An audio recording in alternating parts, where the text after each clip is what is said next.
And we welcome you live here to the Brevard Sports Network ahead of tonight's Thursday Night Lights JV football action as we're running a test stream here from McClarty Stadium ahead of tonight's action. Make sure everything looks and sounds good for everyone at home ahead of tonight's JV edition of the Barbecue Bowl here from McClarty Stadium between the JV Cocoa Tigers and the JV Rockledge Raiders.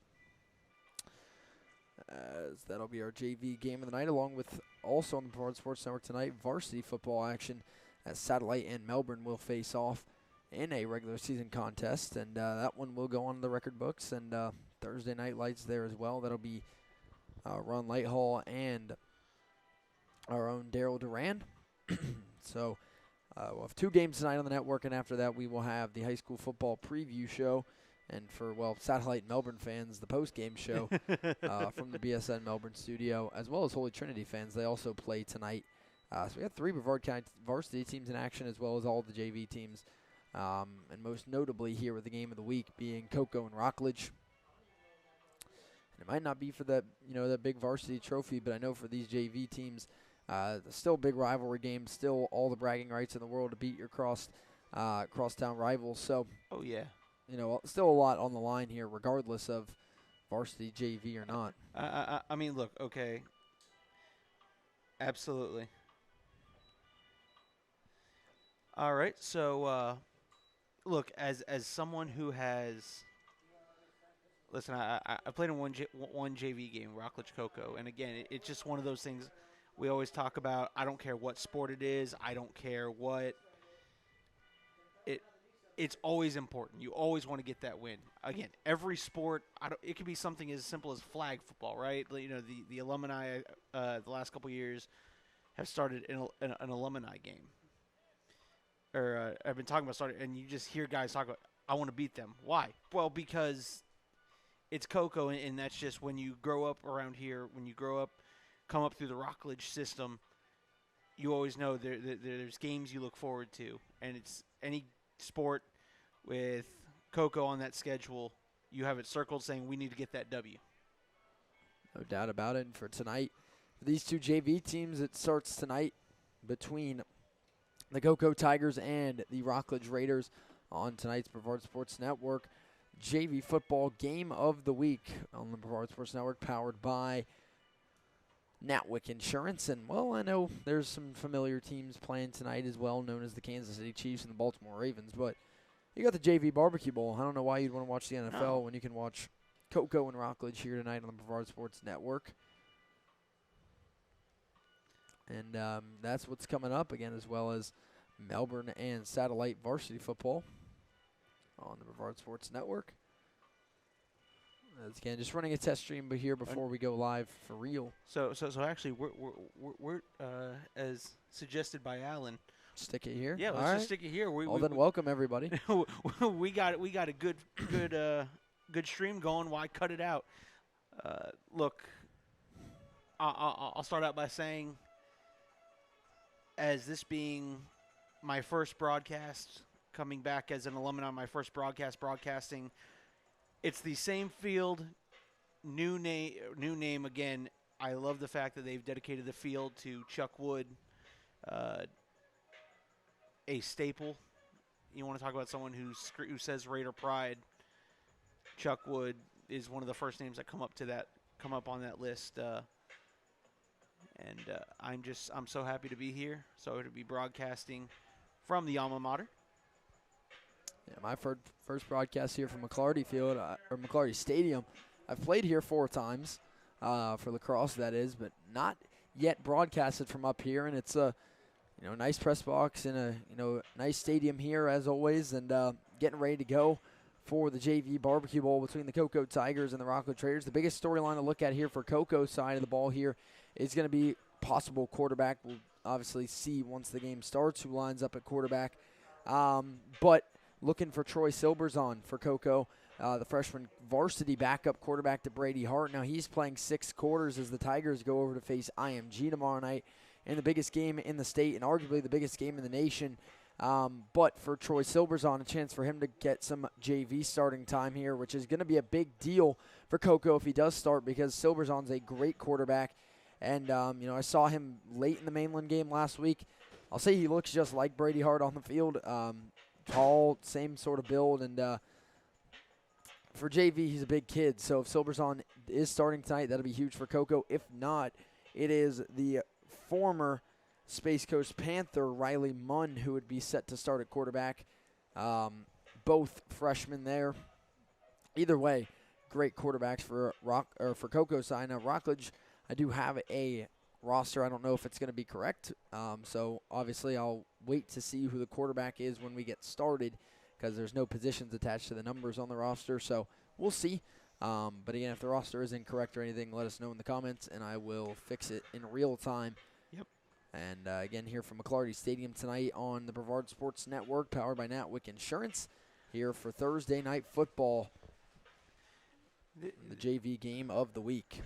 You know, I mentioned this is my first time being back here. This is BSN's first ever football broadcast here, and we would like to give out a big thank you to Coach Greg Claiborne, Athletic Director, and Coach Tyrone Giscombe for allowing BSN to come out and put on our first ever football broadcast live from McClarty Stadium at Chuckwood Field.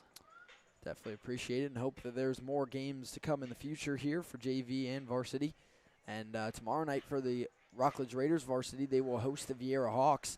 And a game that I think is going to be very intriguing, and I'll talk about it more, obviously, on our preview show coming up tonight on the Brevard Sports Network. But in past years, this one pretty heavily in Rockledge's favor. But Viera is a sneaky good team this year, and I think that could be a great game as well. I've already said it, Coco facing the number one team in Florida tomorrow night as they head over to Bradenton to go play the IMG Academy. Not the blue, not the silver, not the white, whatever other sub-programs they have. The number one IMG Academy, the 9th-ranked team in the nation. Coco, number 12 in the nation. And I don't doubt me and Alan will spend more than enough time talking about that on the preview show, so I'll spare you my analysis. But all I can say, which should already be pretty obvious, but that game is going to be an absolute thriller. Yeah. And I'm excited to see the outcome of that one, and if the Tigers can do it and take the number one spot in the state of Florida. Now, last year in FHSAA rankings, they finished as the number one team in the state, but that does not account for IMG. This would be an undisputed number one ranking, argue with a wall type deal if they can beat IMG. And if it goes the other way, well, then Coco will maybe fall to 3. They shouldn't, but, at that point, IMG stays number one. So that's IMG's ultimate goal tomorrow night, hosting the Tigers, is for those bragging rights, especially after a week 1 loss to Corner Canyon 2 weeks ago. For IMG.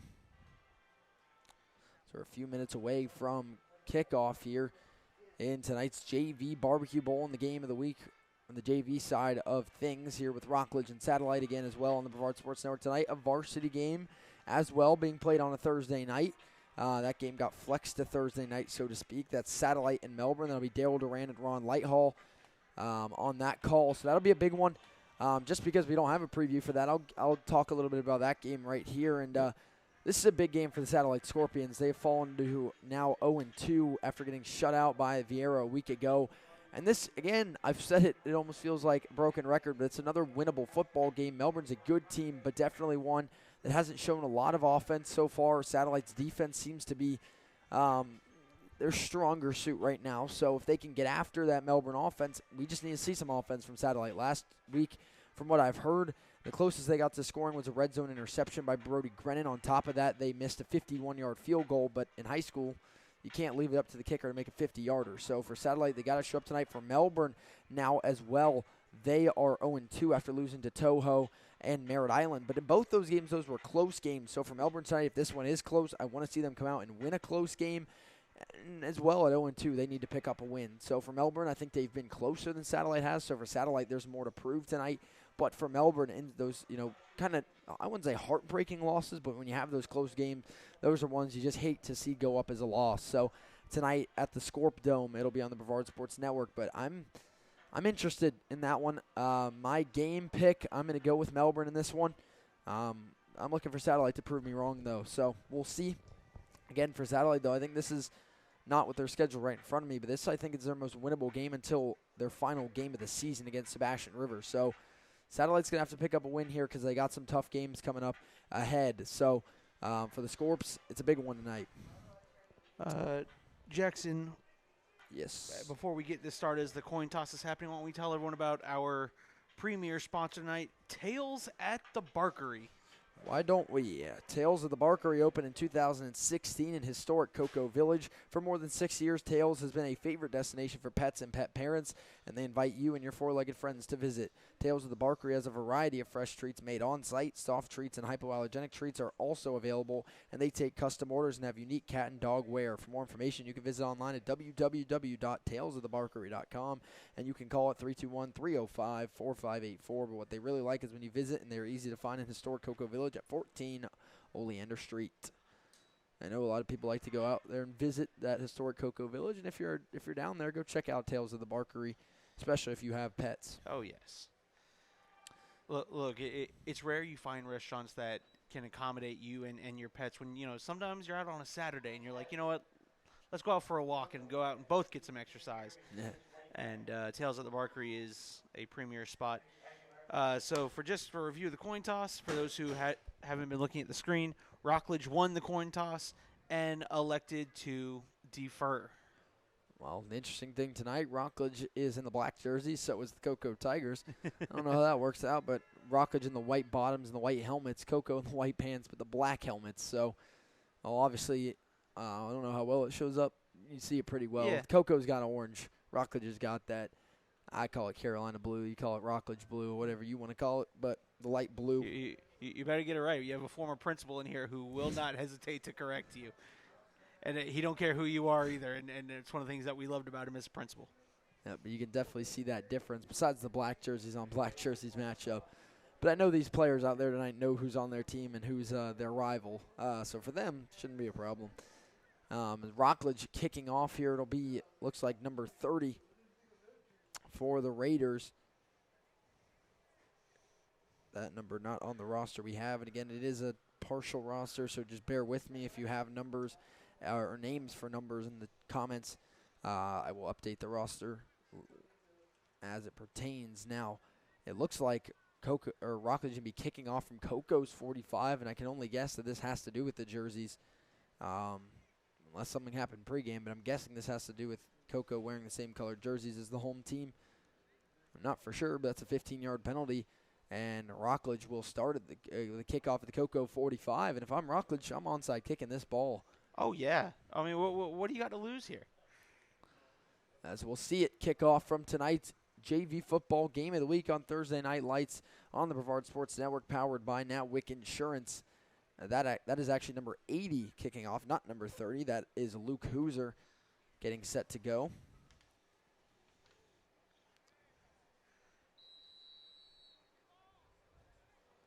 As we get set for the kickoff here from Hooser. Rockledge kicking off from the Cocoa 45, a rare occurrence. And they do kick it deep-ish. It's going to be a squib, bounces down to the 10. Cocoa picks it up and returns it. Solid blocking up the middle. There goes Cocoa off to the races. On the opening kickoff, ball is stripped, and Rockledge recovers it. And the Raiders are going to start with the football. It'll be 1st and 10, Rockledge at the Cocoa 45, right where they kicked off from. What a strip and a recovery there by number 20, James Aganor. Well, and I said they could have onside kicked it. They don't, but they still get the football. Great special teams play on a kickoff that nearly looked like it was going to be a house call if it wasn't for one last effort there, and that last effort turns into a fumble and a Rockledge recovery by James Aganor. 1st and 10 Raiders at the Cocoa 46. That's what you love. You love your special teams to make those special plays, especially to open up the game here. And now we'll get a chance to look at this JV Rockledge offense. It looks like number 9 will be the quarterback tonight, Donovan Richardson for Rockledge. Gotcha. Joseph Watkins in the shotgun. 1st down and 10. Watkins drops back to pass. Whistles pre-snap. And we will see the call here from the head official. Pre-snap penalty. It is a false start on Rockledge. That'll back them up for 1st and 15. Puts them back on their own side of the 50. It'll be 1st and 15. Rockledge at their own 49. Joseph Watkins is the quarterback for Rockledge, donning the number 9 jersey this tonight.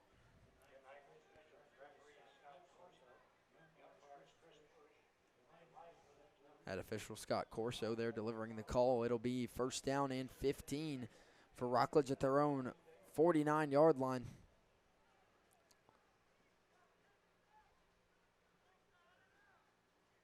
Looks like Coco lining up in a man defense here for 1st and 15. Man in motion coming across for the Raiders. Watkins drops back to pass. He'll let one fly in coverage. That ball intercepted by Coco. And in one play, Rockledge gives it right back to the Tigers. Tykees Rivers with the interception. And we will see now Coco take over on offenses. Well, Rockledge makes a great play on special teams, and the offense gives it right back to Coco.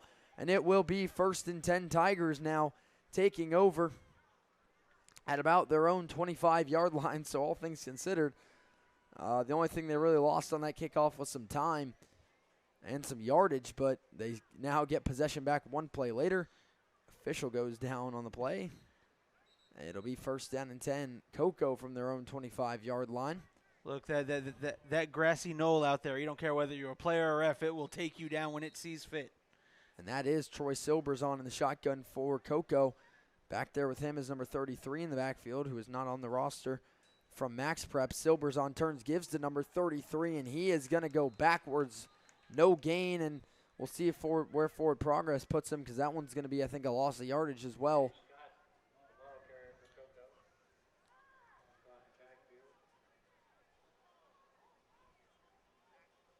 That's going to bring up 2nd down and 13 for Coco back at their own 22. 2nd down and 13 for the Tigers now. One deep safety for Rockledge. So yeah, whistles pre-snap here. Flag on the field. That Raider defense there on offsides. The left side, a little eager to try to make the play and try to time the snap count. Brendan Spencer, the deep safety for Rockledge. That penalty erases the loss that Coco took on first. It'll be 2nd down and 8 for the Tigers now at their own 27-yard line. Silver's on the shotgun. 2 receivers split either side.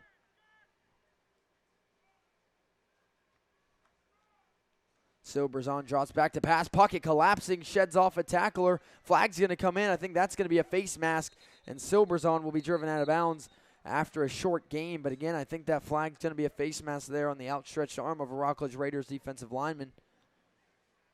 We'll see if that is, in fact, the call. There it is. Face mask on Rockledge. That's going to be the 5-yard variant, not the personal foul, it looks like. So it's only going to be 5 yards off. And that's going to bring up 2nd down and short for Coco. You can see that one from up here. Got a D lineman in his block, reached out the arm and just snagged the face mask there of Silverson as he was flushed out of the pocket. It'll now just be 2nd and 2 for Coco with the Rockledge 30 or at their own 33-yard line. Silverson on the shotgun, heavy set up front, toss to the outside of the back, 1st down and more down the sideline. Nice blocking by the receivers, and the back will be turned out of bounds across the 50-yard line. 1st down and 10, Coco.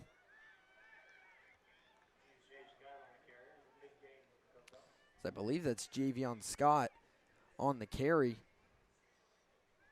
And if it is Scott, he had a heck of a game against Mainland. He had 2 touchdown carries in pretty impressive fashion. As you can see that highlight tape up on the Brevard Sports Network along with the interviews that we had. And Scott had a very impressive game against a good Mainland defense.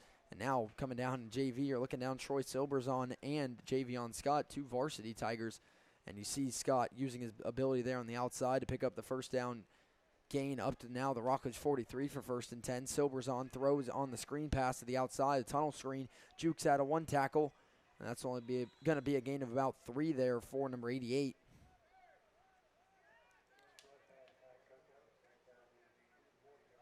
Also don't have number 88 on our roster, unfortunately, for Coco. It's going to be 2nd down and 6 for Coco at the Rockledge 39-yard line. A gain of 4 on the 1st down screen. Silverson drops back, 2 receivers either side. Pocket collapsing. Silverson just gets rid of it. But that one definitely could be grounding as he just barely threw that away. And it is going to be intentional grounding there on Troy Silverson in that last-ditch effort to just shovel past that ball away. And it didn't really look like he had any other intentions there, but just to get that ball out of his hands. And it didn't even get back to the line of scrimmage. There's the call, intentional grounding on Troy Silverson. Loss of down. It'll be 3rd down now and long for Cocoa. Tough break there for Silverson, but it's really the same result, either a sack or the penalty. Either way, you're going to lose the same amount of yards. Silverson tried to get it away, but it doesn't get back to the line of scrimmage as it quickly falls to the ground and the flag comes in. It will be 3rd down and long for Cocoa back at their own 46-yard line. It's 3rd down and 21. Man in motion. They fake the jet. Silverson pump fakes. He's going to take off. Has some room to run. Silverson down the sideline. Troy Silverson upfield will be pushed out of bounds, and I think he got the 1st down. We'll see where they mark him or he got pushed out of bounds, but they're going to mark it a 1st down. What a run for Silverson, over 20 yards on the ground. And that's just a heads-up play, not a designed run whatsoever, but just finds a hole in the O-line, sees a lot of green grass ahead. Not sliding there until he gets the 1st. And it's going to be 1st and 10, a gain of 22 for Silverson. Cocoa now at the Rockledge 32. One thing I want to give a quick credit to the offensive lineman who stayed on his block without holding. I'll tell you what, that's a great job for keeping your quarterback upright. And off to Javion Scott. Spins out of a tackle, trying to reverse field. Got to cut it upfield. And that's going to go for a very eventful, I think, loss of a yard. Scott broke a few tackles in the backfield, but nowhere to go.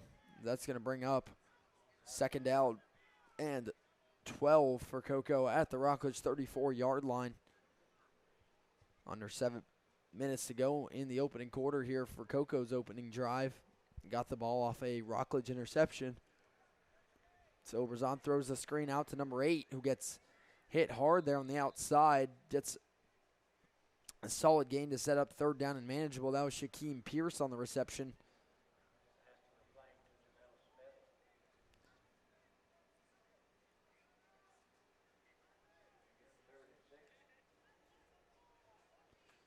As we have 3rd down and about 6 yards here for Cocoa at the Rockledge 28-yard line.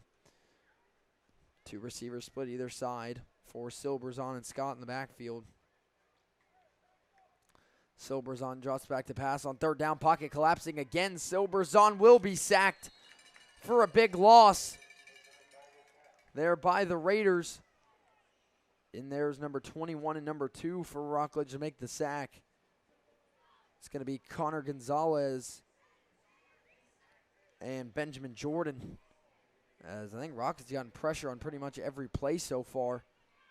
And that's going to bring up 4th down and long. 4th down and 15 for Cocoa at the Rockledge 37. They're going to go for it here. Still in plus field position and trying to get some points off the turnover. Silverson drops back. Has time, but not much as he's sacked on 4th down. And flying to the ball there was number 4 for Rockledge to make the play.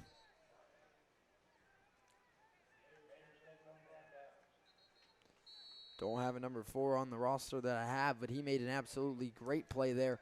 Flying in to make the sack, and he was flying in there like a bullet right through that line and just leveled Silverson.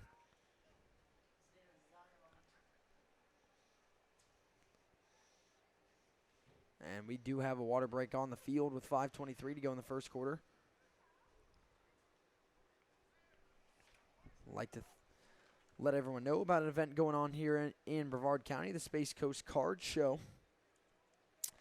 That is coming up soon on September 14th from 9 a.m. to 3 p.m. Tables are $60 to $75. Chairs included. Please inquire information through social media or spacecoastcardshow@gmail.com, as well reserving tables if you'd like to be part of the Space Coast Card Show. You can find them on Instagram at Space Coast Card Show or on Facebook at Space Coast Card Show. All the information there on that graphic. If you're interested, go check it out in the Holiday Inn in Melbourne and Viera in the Conference Center. 1st down and 10 for Rockledge. Now Watkins will keep it to the outside. Flag comes into the backfield. Watkins pushed out of bounds for no gain. After the interception on their last drive, ended it in one play. We do have a flag down. It looks like it's going to be a hold on Rockledge.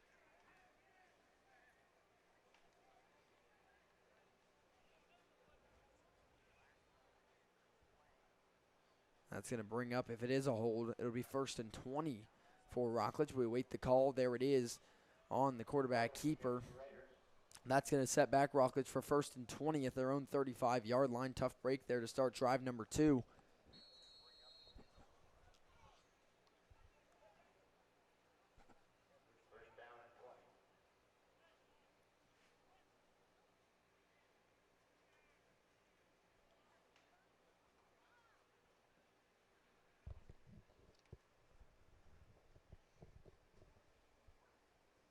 It'll be first down and 20 now following the holding penalty for Rockledge at their own 35-yard line. Joseph Watkins in the shotgun again. 2 receivers split either side for the Raiders. 4:40 to go in the first quarter. Still no score. Man in motion coming across now. Will make it trips near side. Watkins drops back, throws the screen to the outside. It's batted away and broken up in coverage there by Christian Walker. That ball could have been intercepted if it was thrown lower. Luckily, kind of floated it up in the air, and Walker just gets a fist on it. Bats it away. It'll be 2nd and 20 now for Rockledge at their own 35. I'll tell you what, Walker had pick 6 in his eyes. He saw it and just, like you said, luckily that ball floated over the top, or right now you're hearing Jackson yelling touchdown Coco. Yeah. No, I mean, that one, the man in motion just sits in the flat, and Coco diagnosed that. That's what they wanted to do. Could have been dangerous. Instead, it's 2nd and 20, Rockledge at their own 35. Watkins in the shotgun again. Man in motion the other way. And it will be a give on the jet sweep, cutting up field. And that's going to be a gain of about 5 yards on 2nd and long. There by number 0, Raheem Cutter. And this will bring up 3rd down and 15 for Rockledge back at their own 40-yard line.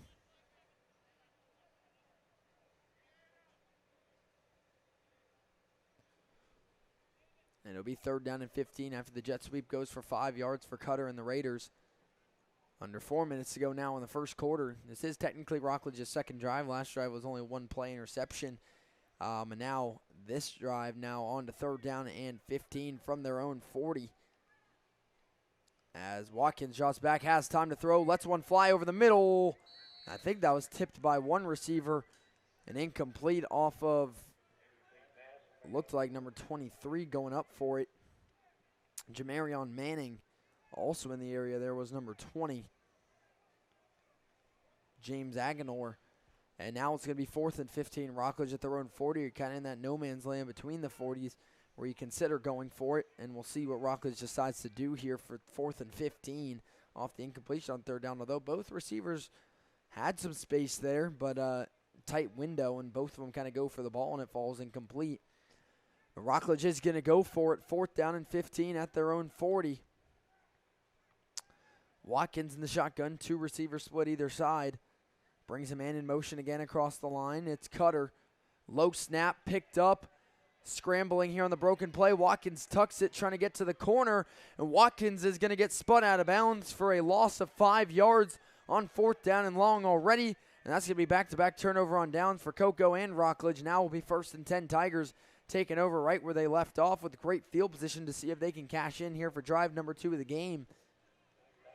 And that play was kind of doomed from the start. Low snap, broken play, let the pressure get through and put Watkins in, panic mode from the beginning.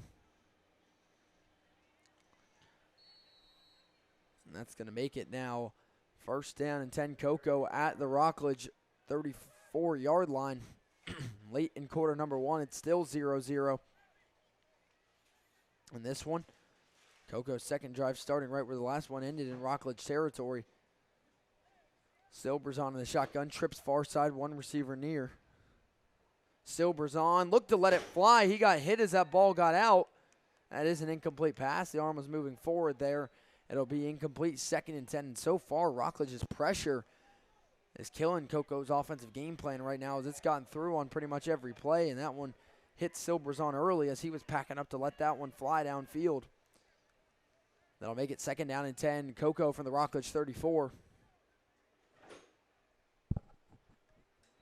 Low snap, Silverson toss it to Scott. Nearly got deflected. Back to the outside. Flag comes in. Scott will pick up a 1st down and more inside the 20.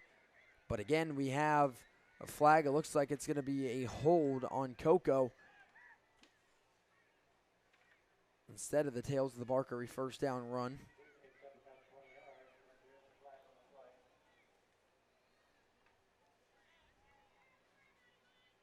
And we'll see the official call coming. It is going to be on Coco. That'll bring up 2nd down and long now, and penalties killing both sides early on.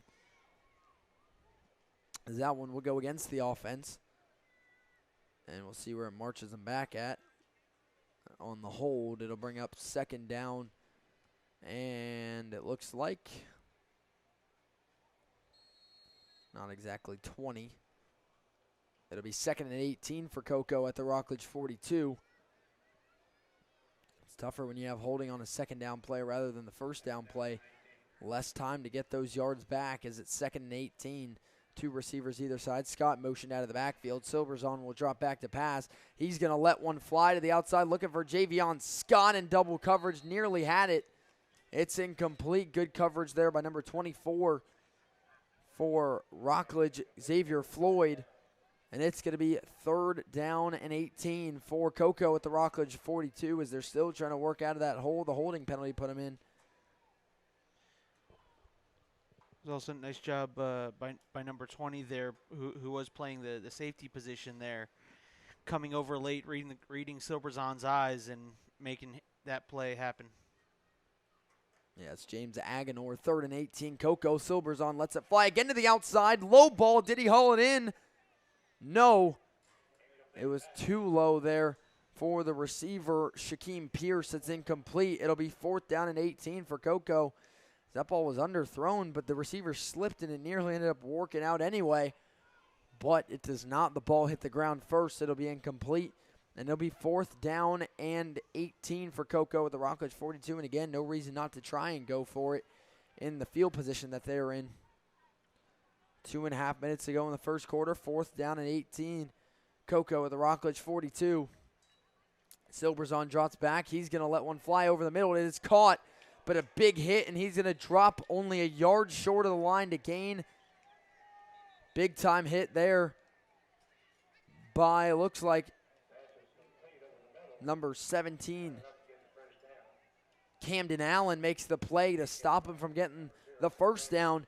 And that's going to be back-to-back turnover on downs for Cocoa to start this game. It'll be 1st down Rockledge on the turnover on downs as that play nearly got him the distance, got 17 yards, needed 18. And that'll bring up 1st down and 10 Rockledge back at their own 25-yard line. At the end of the play, though, I will say Rockledge was issued a sideline warning. That's something to keep mental note on. You usually only get one of those. I would say usually referees, they give you one warning after that. 15 yards. But that's almost something you kind of expect. But again, between these two schools, you kind of expect, I don't care whether it's varsity or JV, a big play happens like that, the sideline gets a little rowdy. And rightfully so. You just got to stay on the sideline. That's all. Yeah. All you got to do, and you can be as loud as you want. That'll bring up 1st down and 10. Rockledge at their own 25 after their defense makes a big stop on 4th down. And the shotgun again, it's Joseph Watkins. Man in motion coming across for Rockledge. Play fake. Watkins keeps bouncing it outside. Watkins still on his feet. There goes Joseph Watkins, the outside. 1st down and more. One man to beat. He'll be pushed out of bounds by that last man, Charlie Kimbrough. But a big-time 1st down run for Joseph Watkins as Rockledge moves across midfield into Cocoa territory. Their first Tales of the Barkery 1st down of the game. And that's all. Watkins with the quarterback run. It'll be 1st down and 10 Rockledge. 2 biggest plays of this game we've seen have been quarterback runs, one for Silverson and one for now Watkins.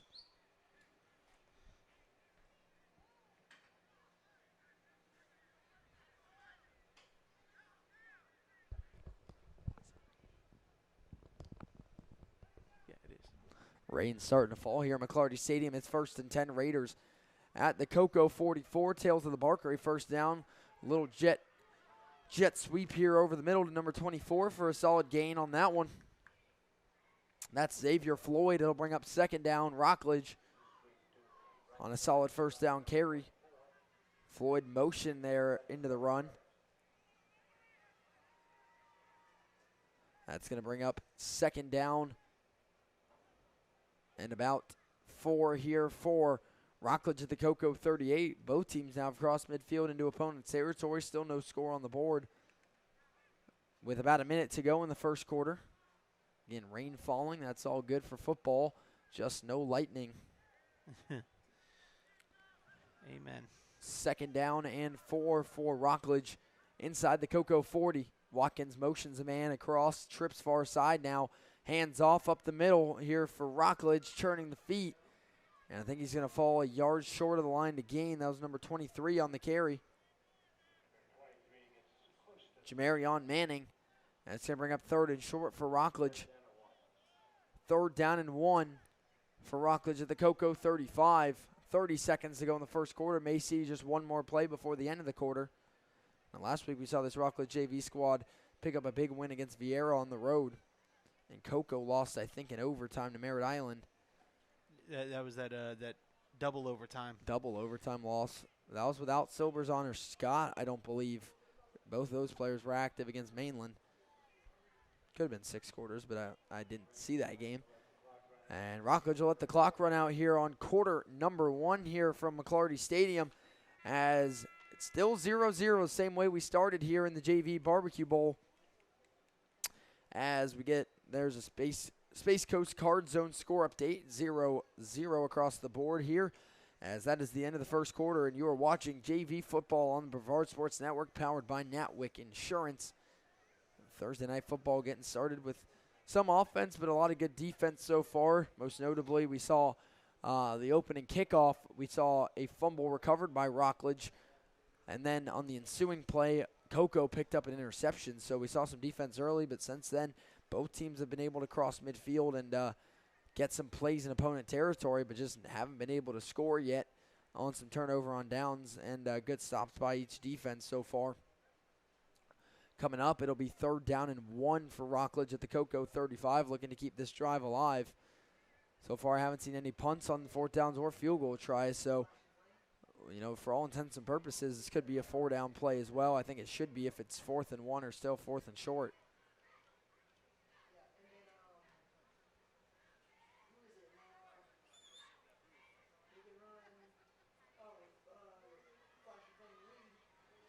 As teams get back to take the field for quarter number 2 of action here on the Brevard Sports Network.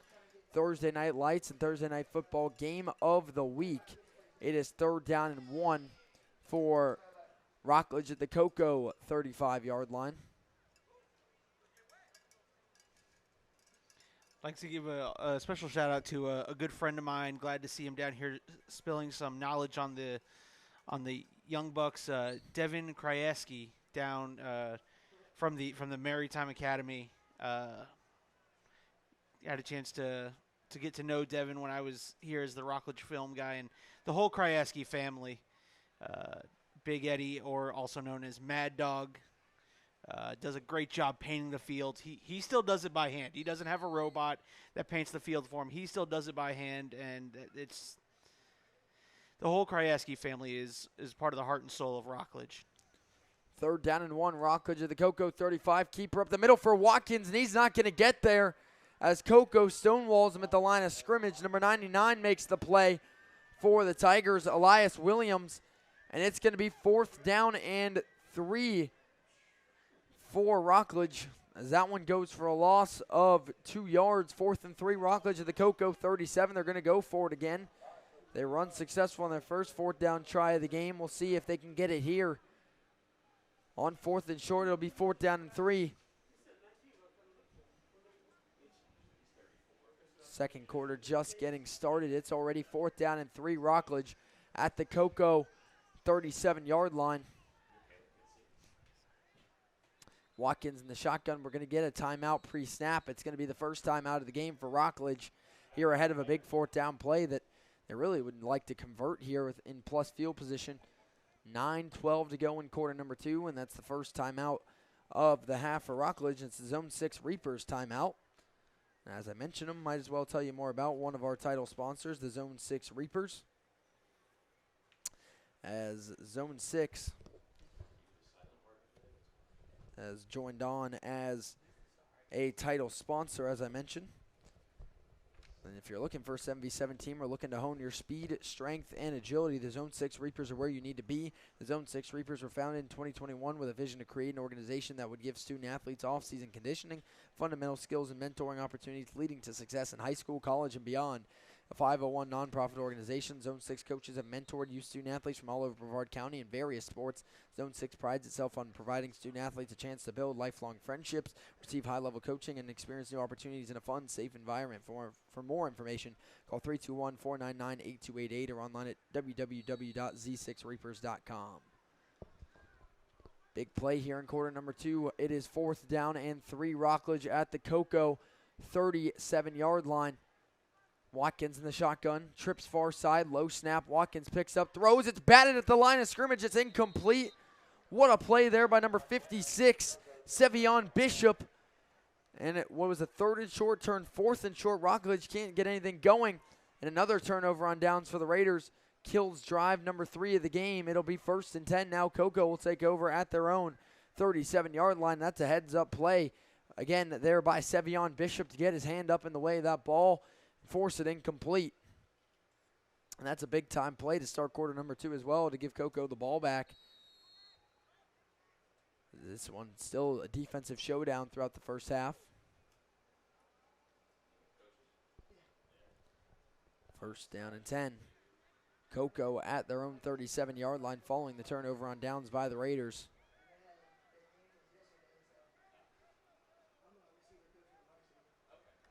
Man in motion, they give it jet sweep for Cocoa. Breaks one tackle in the backfield, trying to reverse field.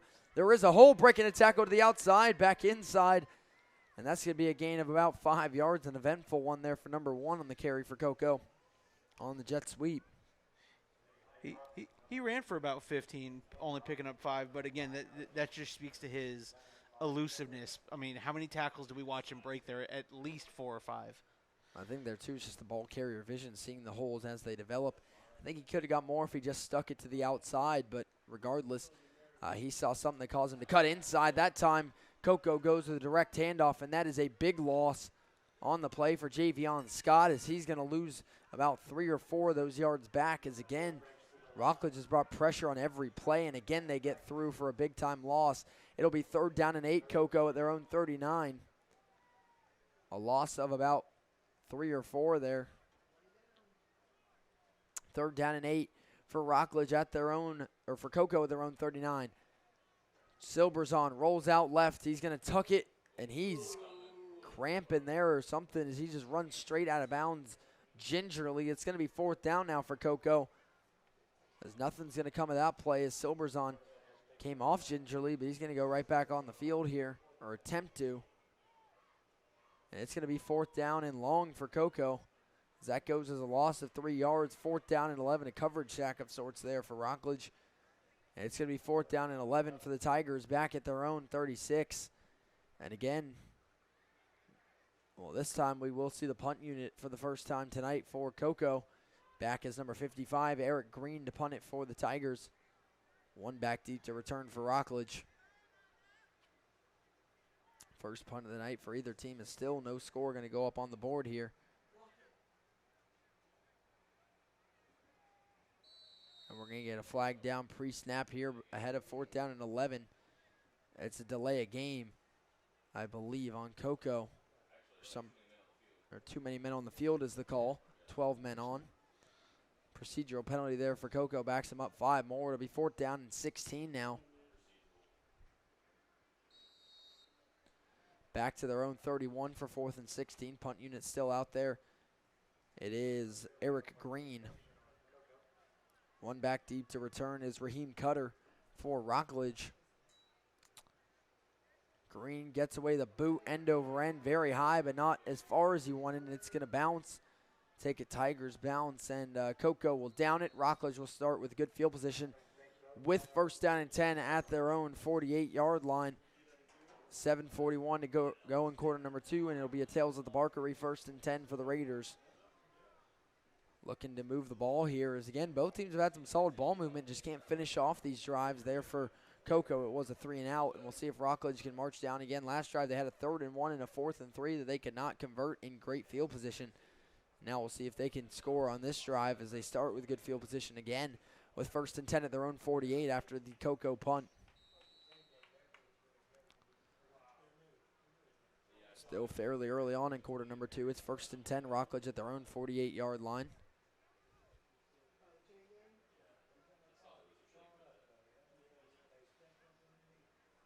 First and 10 Raiders. Watkins in the shotgun with split backs. 2 receivers on the near side. 1 split to the far side.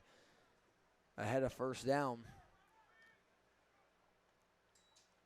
Coco playing man here. No safeties. Handoff up the middle.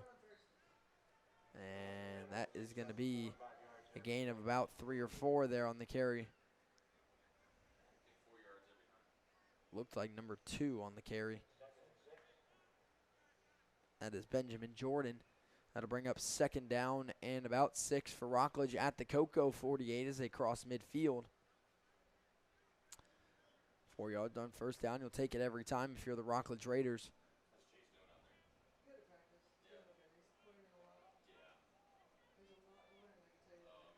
7 minutes to go in quarter number 2. It's second down and 6. Rockledge at the Coco 48. Second and 6. Watkins is going to have a design quarterback keeper to the outside. Blocks hold, and he's going to get hit. And Watkins dropped for a loss on second down. Blocks held for a moment, but they don't stay there as the blitz comes hard off the edge there for Coco. Drops Watkins for a loss of 2.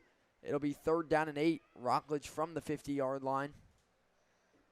Nice play there by Coco defensively to bring the blitz and come down on Watkins for a loss.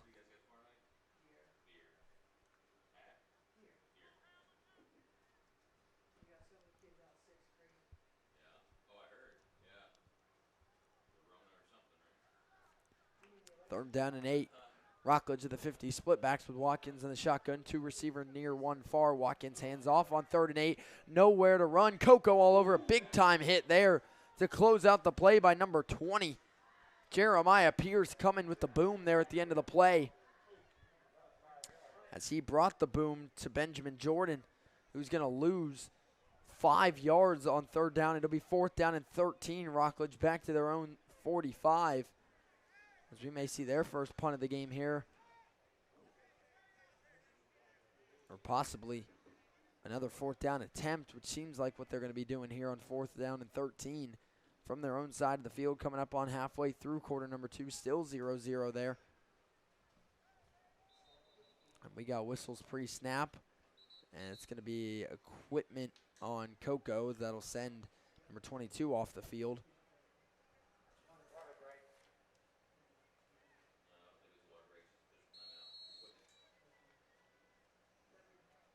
That was your Space Coast Card Zone score update. Still 0-0 in this one. If anyone has any score updates from Holy Trinity or Melbourne Satellite Varsity, let us know in the comments. Fourth and 13. Watkins going deep, has a man, and it's batted away there at the last second by Shaquem Pierce. Nearly had a big deep shot there. Had James Aganor downfield, but doesn't put enough on it.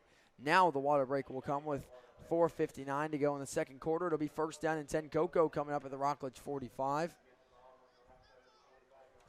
Actually, due to unpredictable weather, as it was put on the Holy Trinity page, they canceled their game and are just doing a scrimmage tonight.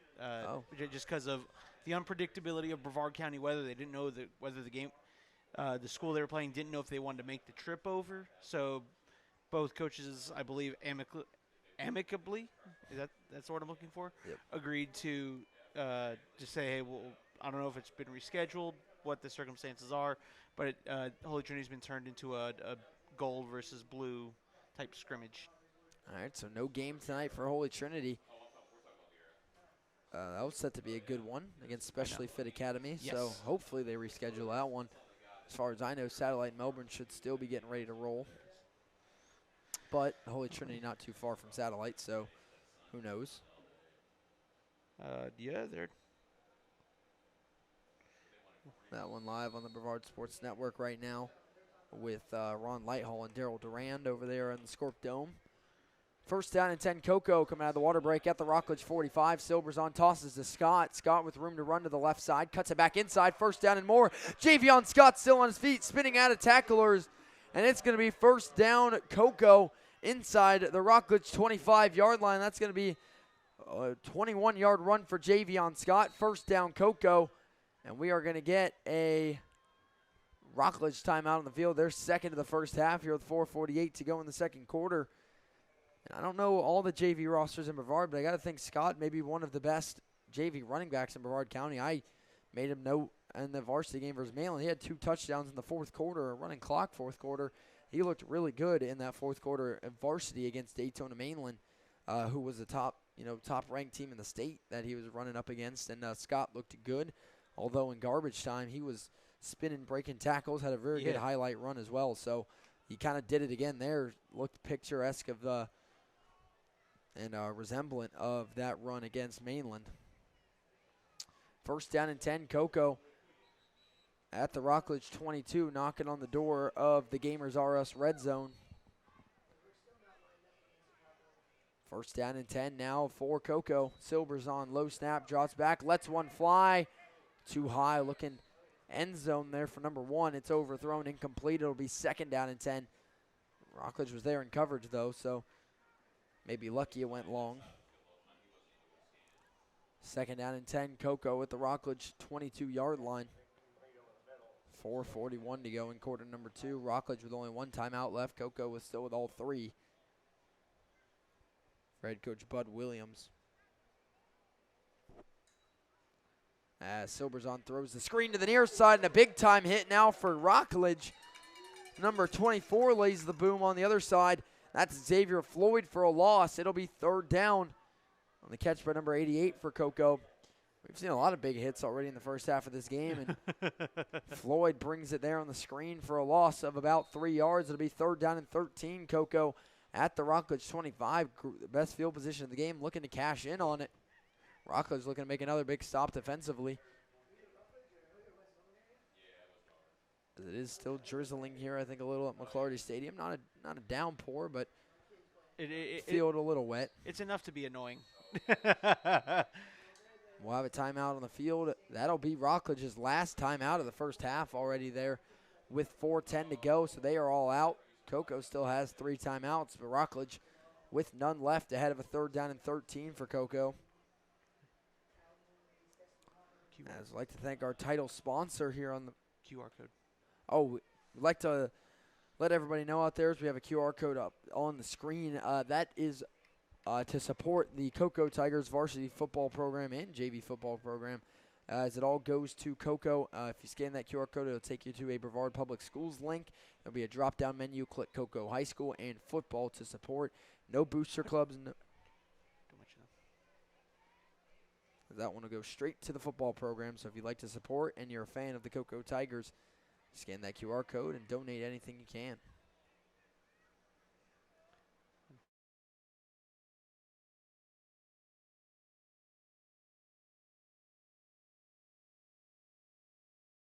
Third down and 13. Flags come in pre-snap. That one's going to get blown dead.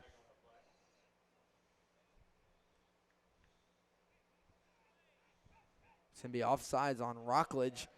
That'll help Cocoa out, make it third down and 8 for Cocoa now inside the Gamers R Us red zone at the Rockledge 20. Assuming it's 4-down territory here unless field goal is possible. I don't know the JV kicking situation for Cocoa. 4 minutes to go in the second quarter. As motion of the backfield is Scott. Silverson will be flushed out. Pocket collapsing from behind. Silverson lets it fly. It's caught underneath. Breaking a tackle. Touchdown, Cocoa. It's a 20-yard touchdown pass from Silverson to number 88. His receiver, who's unfortunately not on our roster, but makes a great play and a nice fake to juke his way into the end zone for the 20-yard score as Cocoa strikes first in this one with 3:50 to go in quarter number 2.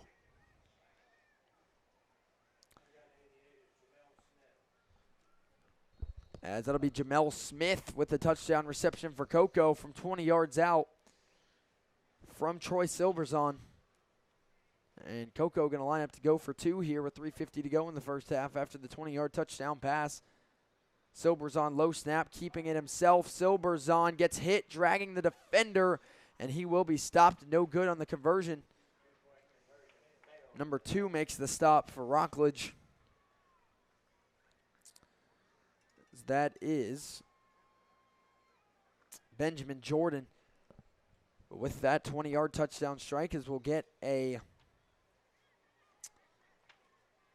Space Coast Card Zone score update. It's Cocoa 6, Rockledge 0 here late in the first half. And now for the Raiders, no timeouts left And, a nice stop there on the conversion, but the nice pass by Silbers on to Smith, and Smith making a nice juke there at about the 3-yard line to finish the job and get in the end zone on a big 3rd down and long play.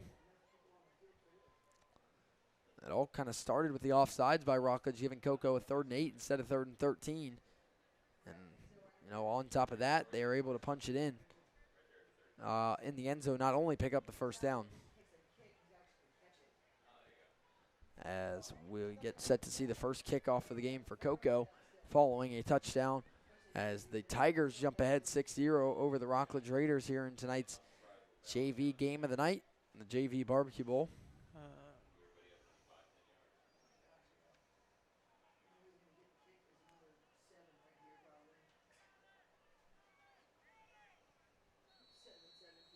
6-0, Tigers lead after the Jamal Smith touchdown reception.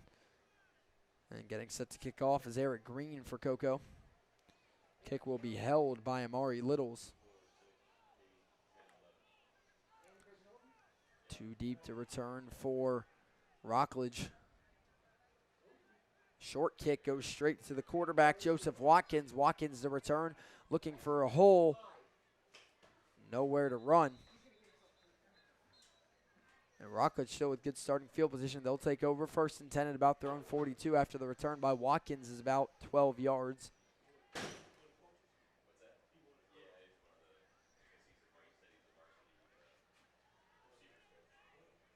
.341 to go in quarter number 2. It will be 1st down and 10. Rockledge at their own 43-yard line. Last few drives have ended in turnovers on downs. Looking to get some scores on the board here at the end of this drive. It'll be 1st and 10 Raiders.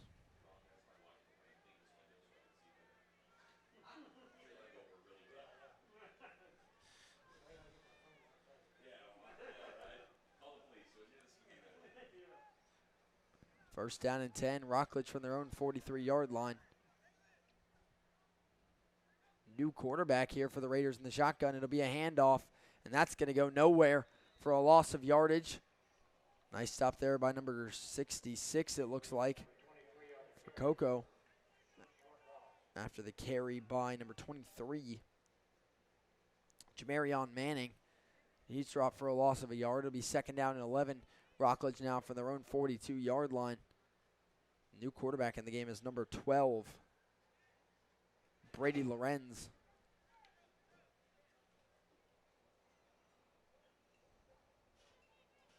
It'll be 2nd down and 11 for Rockledge now from their own 42. Lorenz drops back, looking for the swing pass out of the backfield. It's hauled in, cutting up field. And that's going to be a solid gain on 2nd down there. Number 23 again on the reception, Jamarion Manning. That'll bring up 3rd down and short for Rockledge.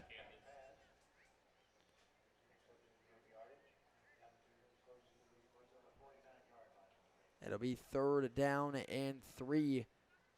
3rd and 4 for Rockledge at their own 49.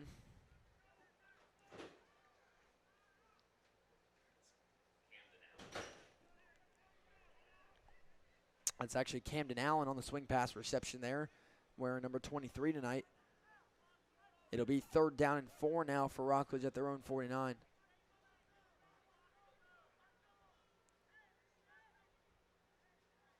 As they have, was their quarterback last few drives, Joseph Watkins split to the near side. Brady Lawrence rolls out right on 3rd and 4, throwing on the run too high. It's incomplete. Had a man open for the 1st down, but didn't set his feet. That ball goes high, and it's going to be 4th and 4 for Rockledge from their own 49 under 2 minutes to go in the first half. And we've seen Rockledge with short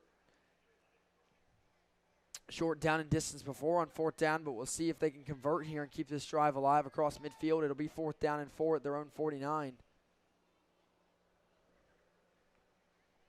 Cocoa, got to keep an eye on Joseph Watkins out there. If you're Rockledge, I'd have to imagine you should have some sort of almost double pass play in your playbook out to Watkins. You have 2 quarterbacks on the field.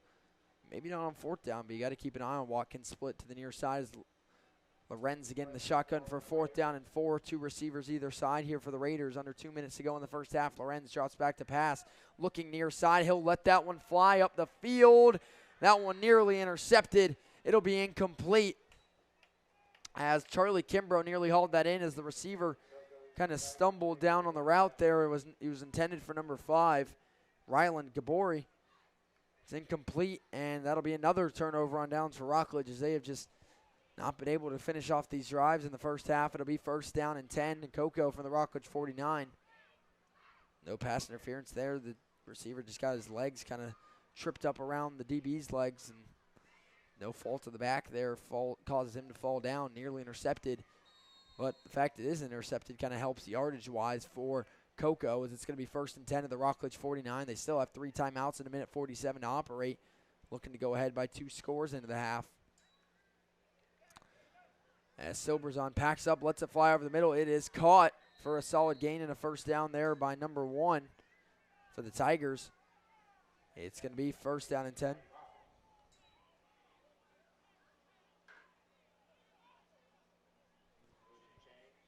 First down and 10, Coco. That's a Tales of the Barkery first down up to the Rockledge 31-yard line. It's a gain of 18 as the motion Scott out of the backfield. Silverson pumps, fakes, gets pushed off. Got to get rid of it here. Lets it fly.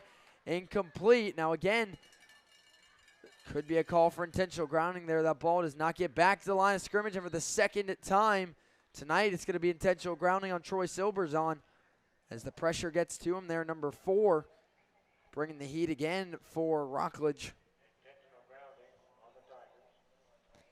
And that's just a desperation play there as Silverson bounced off the defensive lineman there initially and then ended up running farther back, which is something you don't want to do as a runner, is go farther back. As a quarterback, no really other way to go, but it's going to be a big loss there of 19 yards. It's second and 29 for Coco at the 50. Got to get all the way to the Rockledge 21. It's a loss of down as well with intentional grounding. Second and 29. Silverson pocket collapsing, hit as he throws. It is incomplete. Nearly had Riley Munn to the outside. Incomplete. Third and 29 for Coco at the 50.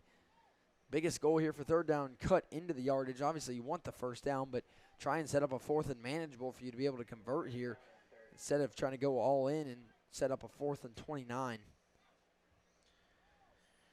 I don't know. That looks like a play you might have wanted Scott in the backfield with his elusive athleticism, try to pick up some yards there. Third and 29. Silverson is going to let it fly. One-on-one down the sideline, incomplete. Just overthrows his receiver again, number 1. And it's going to bring up fourth and 29 for Coco at the 50. Clock hits a standstill. 59 seconds to go in the first half. Coco still with 3 timeouts, but no need to use them unless they can convert here on fourth and 29. So that's a trip past Coco. To pick up the first, it's fourth down and 29. 2 receivers either side. Dropping back. It's going to be a throw out of the backfield. Scott wasn't expecting it, off the hands, incomplete. And that's going to be a turnover on downs for Coco in a drive that, or a set of downs that started at the Rockledge 31 ends up with a turnover on downs at the 50-yard line. Rockledge with no timeouts and only 52 seconds will start at the 50 and see if they can march down the field and get a touchdown before the half. It'll be a Tales of the Barkery, first and 10, Rockledge at the 50-yard line. Here from tonight's JV action, JV game of the week from McClarty Stadium. First down and 10, Rockledge at the 50. 52 seconds and no timeouts. Looking to punch it in and tie this game or take the lead before the half.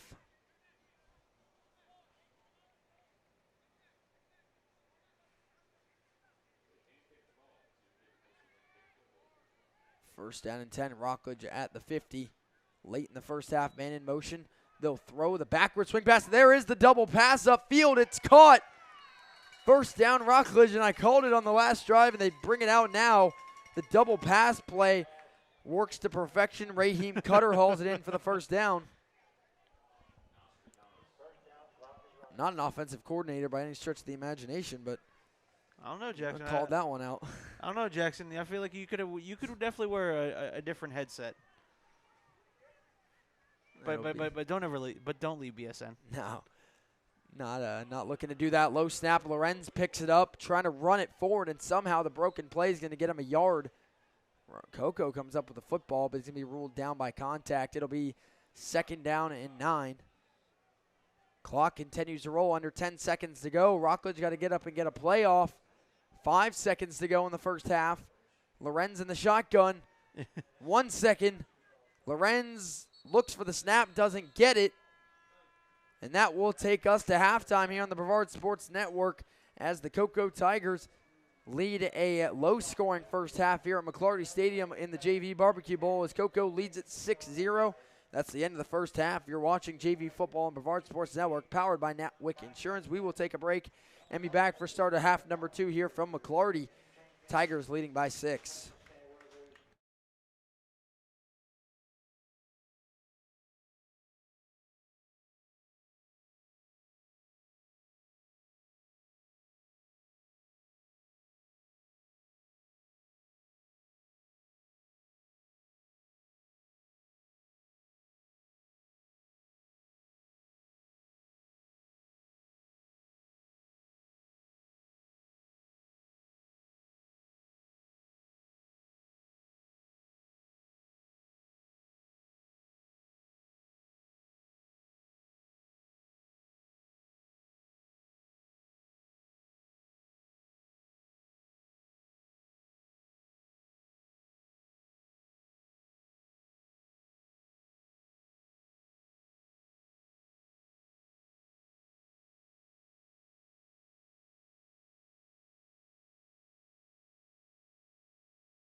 And we welcome you back live to the Brevard Sports Network for tonight's JV football game of the week and the JV Barbecue Bowl between Cocoa and Rockledge. And we'd like to remind everybody out there about the Space Coast Card Show coming up on September 14th from 9 a.m. to 3 p.m. A table is $60 to $75, chairs included. Please inquire information through social media or at spacecoastcardshow@gmail.com, as well reserving tables if you'd like to be a part of the card show. Instagram and Facebook are both the same. It's Space Coast Card Show, and it'll be hosted at the Holiday Inn in Viera in the Conference Center. First half, a lot of defense. The Tigers got on the board with a Jamal Smith 20-yard touchdown pass from Troy Silverson. It's the Tigers lead at 6-0. And tomorrow night for the varsity programs, the varsity counterparts of these two teams, Rockledge will host Viera, and Cocoa will be on the road as the number 2 team in the state, going on to face the number 1 team in the state as they go over to IMG Academy in Bradenton. And what I would say is the game of the week, and that'll be live on IMG's YouTube page, which will be streamed on BSN. Won't be me, Alan, Logan, or anybody, but it will be on the Brevard Sports Network. Yes. So again, Brevard Sports Network will be sharing the YouTube feed here on Brevard Sports Network to make sure that everyone can watch. And we suggest coming right here to Brevard Sports Network because, we got some things. We got some things going on here that night. You can continue to support us and our great sponsors as well. Absolutely. If you are from Brevard County, you get the same, same content, but, support the hometown and while watching the big game. We'll also have Heritage and O'Galley on the Brevard Sports Network, which is, I think, the in-county game of the week. We also have Palm Bay and New Smyrna Beach on the Brevard Sports Network, and Heritage O'Galley. That's the first one I said. Oh, my bad. And then Palm Bay, and we have one more game that's blanking me. Second half onside kick for Cocoa. Rockledge recovers it, trying to get to the outside, and they'll be brought down at about their own 40-yard line. There's number 7 on the return, Thomas Nash. This is the last game I was blanking on. No, we only have 2 tomorrow night because that third game is going on right now. It's Melbourne and Satellite, and currently Melbourne just punched in the end zone, and they have the lead over the Scorps, I believe. Yes. So Melbourne with the lead early. Both teams 0-2. Both teams looking for their first win of the season. That one at Satellite. Currently Melbourne up still 6-0. In this game, regardless of what the clock says, kind of trying to ward off and beat the rain right now as there's storms kind of swirling all around Brevard County. And it's like the eye of a hurricane of sorts if you look at the radar. So as right now we play on. It's only been a light drizzle so far, but, radar says otherwise for the future. So they can see it in the camera. They can kind of see the rain coming down through the lights. It is first down and 10. Rockledge at their own 40. Watkins rolls out, throws nearly intercepted. It's incomplete. That'll bring up 2nd and 10 as that was Shaquem Pierce nearly coming and intercepting that one. And again, the thing isn't rain. We could have a monsoon here and still play, but the lightning is the problem. But for now, that isn't an issue. 2nd down and 10 for Rockledge at their own 40-yard line as we see back at quarterback is Joseph Watkins after he kind of took the second quarter off, played to wide receiver. He threw one pass on a double pass trick play as it was all Lorenz at quarterback in quarter number 2. It's going to be 2nd and 10, Rockledge at their own 40. 2 receivers split either side. Watkins drops back to pass again. Quick drop, quick throw to the outside. It's hauled in, and that's going to be a first down and more down the sideline for Rockledge. As that looks to be number 6. Who's slow to get up on the far side and still down. That looked to be number 6. Could have been Ryland Gabori, number 5. Don't have a number 6 on my roster, so I'm going to go with it. That was number 5, Gabori, and he is slow to get up on the far side after picking up about 15 yards or 13 yards. It'll be 1st and 10. Rockledge now at the Cocoa 48-yard line. Raiders shut out in the first half. Had some good drives, though, regardless or despite that. And we'll see if they can punch it in the end zone here in the second half. As that last play was a Orange Pest Control first down for the Raiders. Orange Pest Control, our second half sponsor. Putting the squeeze on pests since 2013. Rockledge already lined up to get a play going, but they have a teammate down on the far side. They got slow down right now as we have the injury timeout. Oh, I didn't even see that he was still down. I thought he popped back up. Oh, actually, I think he did, but the coaches were still over there, so they got to get them back on their own sideline. Yeah, they got to get. And I say this with all laughs, the chattiest coach you'll ever meet in Coach Tony Brown. But then again, he's coached half of Brevard County through youth football. So first down and 10. It's an Orange Pest Control first down for Rockledge. Handoff up the middle. First down and more right up the middle of the field. It's going to be first down. Rockledge again. Another Orange Pest Control first down run for Camden Allen. First down Raiders making some big plays early in the second half. Seeing maybe some of those halftime adjustments there. And the Raiders moving the ball nicely. Another Orange Pest Control first down now to the Cocoa 34-yard line for first down and 10. Looking to tie this game or take the lead early on in the third quarter.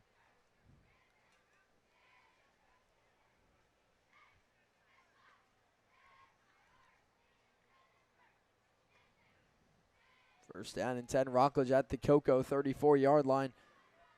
Two receivers near, one to the far side. Allen back there with Watkins. On first and 10, Watkins shots back to pass. He'll throw in the flat. It's caught and a big hit. Laid by number 23 there, Gregory Graham. On number 22 who made the catch. Braylon James who hauled it in regretfully for a gain of 4 as he got lit up, as we've seen hit after hit tonight on both sides. No, when you see hits like that, you think Rockledge and Cocoa football, because when I tell you there is feeling behind every one of those hits, I promise you there is feelings behind every one of those hits. This type of game is one when you go home, you're like, I need to lay down. I'm sore. I'm done for the night. 2nd and 7 for Rockledge coming up on the Cocoa 30.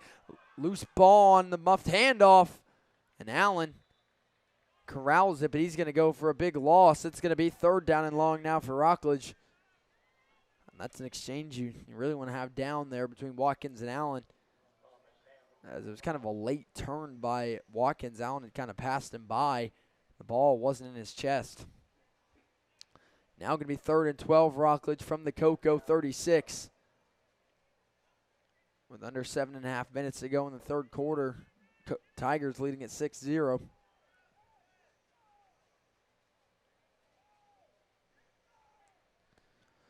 Third down and 12 for the Raiders. A lot of motion pre-snap here. Two receivers near, one far. Watkins in the shotgun for 3rd and 12.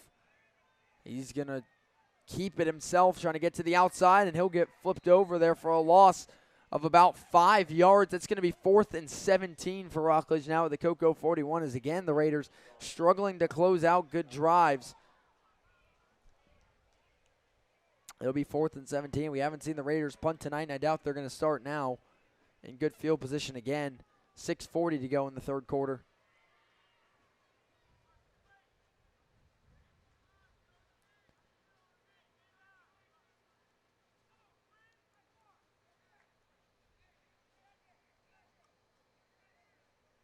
Fourth down and 17 for Rockledge at the Cocoa 41-yard line. Got to get all the way to the Cocoa 24 for a first.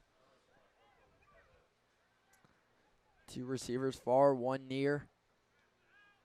Dropping back to pass. Watkins will let it fly to the outside. It's incomplete. Throws a little bit too far to the outside, but it wouldn't have been enough for a first down anyway. That's going to be yet another turnover on downs for Rockledge. Cocoa will take over 1st and 10 at their own 41 for their first drive of the second half. As Rockledge's drive goes for 4 minutes, but they can't get it in the end zone. It'll be 1st and 10 Cocoa at their own 41 with 6 minutes to go in the third.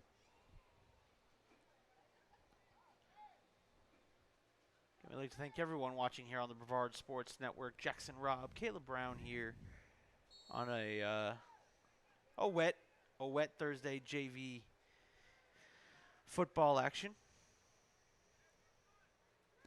It is 1st down and 10 Cocoa. They're on 41 after the Rockledge turnover on downs.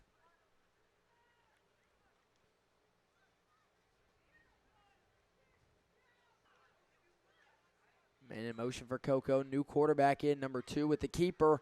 Spins out of a tackle. That's be a nice gain of about 7 or 8. That is the former Space Coast Panther Riley Munn, who's their typical quarterback. Silverson is playing 6 quarters, so he played the first half. I don't know if we'll see him again in the second half. I don't think we will. Trying to save some of that time possibly for IMG, but, you know, all intents and purposes will probably be all Brady Hart tomorrow night. Second down and 3 for Cocoa at their own 49. Nice run by Munn on first. Midway through quarter number 3, Munn, early movement. Think that might be, well, I saw both sides move, but I think Rockledge might have gone first. I think Rockledge made contact, which I think is the big determining factor.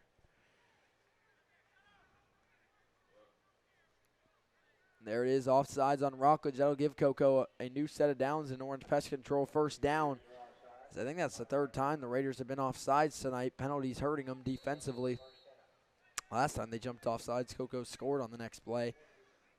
And this one a little ways out, but, you know, penalties setting up opportunities for Cocoa, and in this one it's a first down opportunity as we have the third quarter water break with 5:18 to go in the third quarter. And I'll tell you about our sponsor of the second half being Orange Pest Control.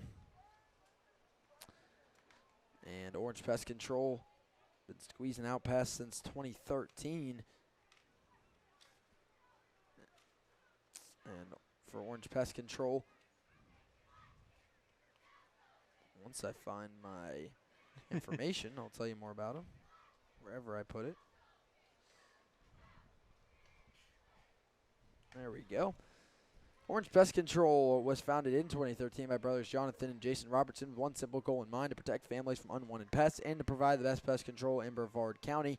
Orange Pest Control strives to provide the safest and most reliable pest control and lawn care services to all their neighbors, giving you the relief and peace of mind you deserve. For more information or for a free quote, visit www.goorangepest.com, or for immediate service, call 321-631-1974. First down and 10, Cocoa coming off the Rockledge offsides. It'll be a drop back and outside throw by Munn, hauled in by number 22, who takes another big hit there by number 17. It'll be a second down coming up for Cocoa. That was number 22 on the reception. And it'll bring up second down and about 5 or 6. Officials timeout on the play.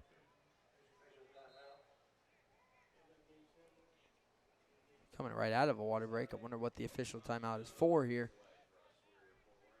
4:58 to go in the third quarter.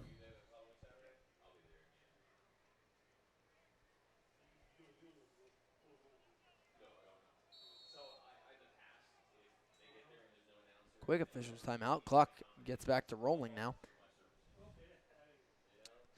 It will be a second down and about 7 for Cocoa at the Rockledge 43-yard line. Under 5 minutes to go in quarter number 3. Tigers holding on to that 6-0 lead from the first half. Munn in the shotgun again for 2nd and 6. Motions number 22 out of the backfield. Munn will keep it himself to the outside, looking to get to the edge, cutting up inside. First down and more. There goes Riley Munn down the sideline. Still on his feet. Munn, what a run. Touchdown, Cocoa. Riley Munn from 43 yards out, rolling through tackles, breaking him down the sideline. And the former Space Coast Panther, who won some championships, making a championship caliber play there from 43 yards out for the touchdown. What a run by Riley Munn, breaking many tackles, and it looked like he was more than dead to rights on the sideline with nowhere to go. Somehow scores through and gets into the end zone for the 43-yard touchdown. What a play by the freshman, coming in for Silverson here in quarter number 3 and making a statement with his legs. Come on now. Going to go for 2 once again here. First try was no good. Riley Munn in the shotgun for Cocoa, looking to put him ahead by 14. Actually, it's a direct snap to the running back. Did he get there? Still fighting. It's good for 2. And with 4:10 to go in the third quarter, that's an extra 2 points there for Shaquem Pierce and the Cocoa Tigers. off of the 43-yard touchdown run by Riley Munn. And to give you the Space Coast Guard Zone score update, it's 14-0. Cocoa leading Rockledge now with 4 minutes to go in quarter number 3. Again, coming up on the 14th here in September, the Space Coast Card Show at the Holiday Inn in Melbourne, Viera Conference Center. Next Saturday. Yep. Contact any of their socials or email them today at spacecoastcardshow@gmail.com. Instagram and Facebook are Space Coast Card Show. You said tables were $75? $60 to $75. $60, anywhere between $60 and $75. As Cocoa will get set to kick off here.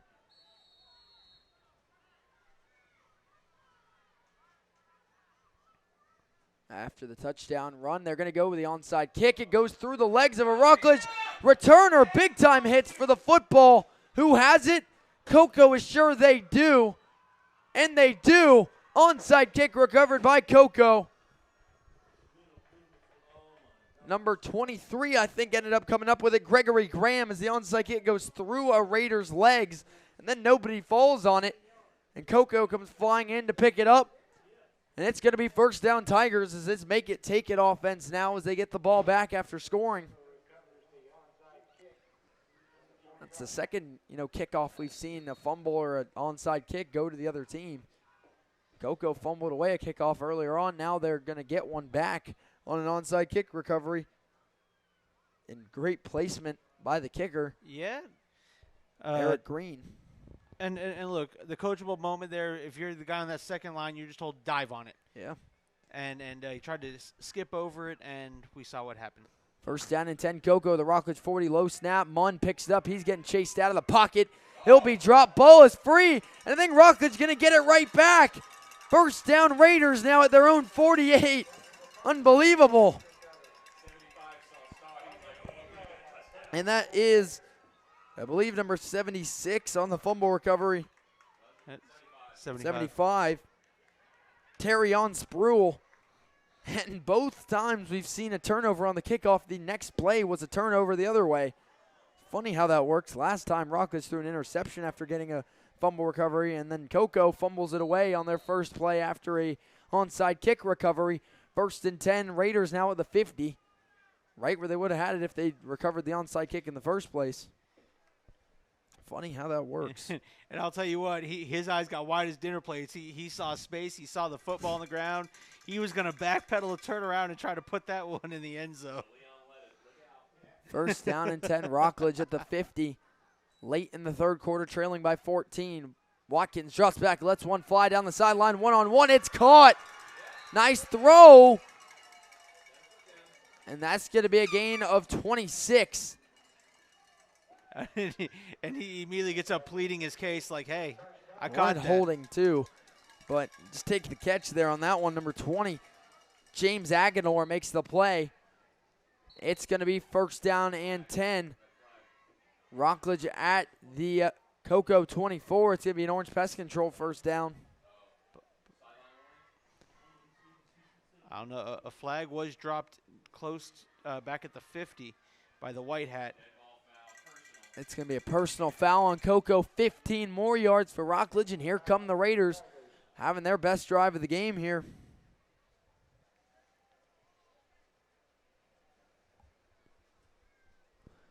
It's going to be first down and 10. Rockledge inside the Gamers R Us red zone at the Cocoa 14. And I was told to correct something by an athlete. It's no longer you got mossed. It's you got topped now. Yeah, you went up there and head topped him right down the sideline. Yeah. Doubles either side. First down and 10 inside the Gamers R Us red zone. Rockledge at the Cocoa 12. Watkins drops back, throws on the curl, too high, dangerous ball, and it will be incomplete. It'll be second and 10, Rockledge at the Cocoa 12. 3.5 minutes to go in the third quarter.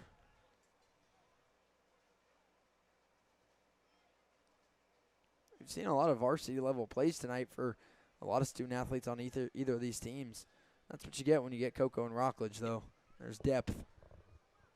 It's going to be 2nd and 10, Rockledge at the Cocoa 12. By far their best drive of the game, trying to finally cash into the end zone for some points.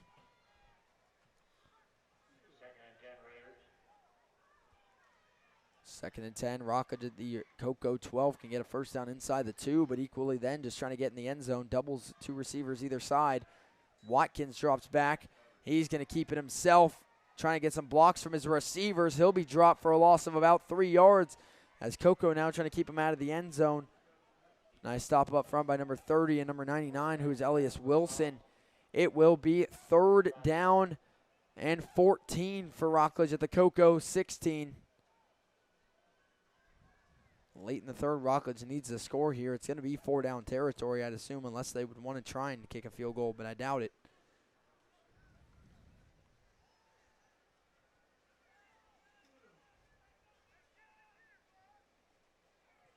Two receivers to the far side, one receiver near is Lorenz again in the shotgun now. It'll be a handoff on 3rd down and 16, breaking a tackle, still cutting up field. A decent carry on 3rd and long to set up a 4th and manageable there by Benjamin Jordan. Big 4th down here for Rockledge. I know it's still the 3rd quarter, but you really want to punch it in here with a drive that's been moving this well. It's going to be 4th down and 9, or 4th and 7 at the Cocoa 9 for Rockledge. Can get a first down inside the 2-yard line. But at that point, trying to get to the end zone of that, if you can get there. 4th down and 7, Rockledge at the Cocoa 9-yard line. 2 minutes to go in the 3rd quarter. Tigers lead by 14. And they are, again, going for it. Majority of Rockledge's drives have ended in turnover on downs. No punt. They've had 1 interception thrown on the opening drive of the game. 4th and 7, trying to get a jump. I think Rockledge might have moved first there.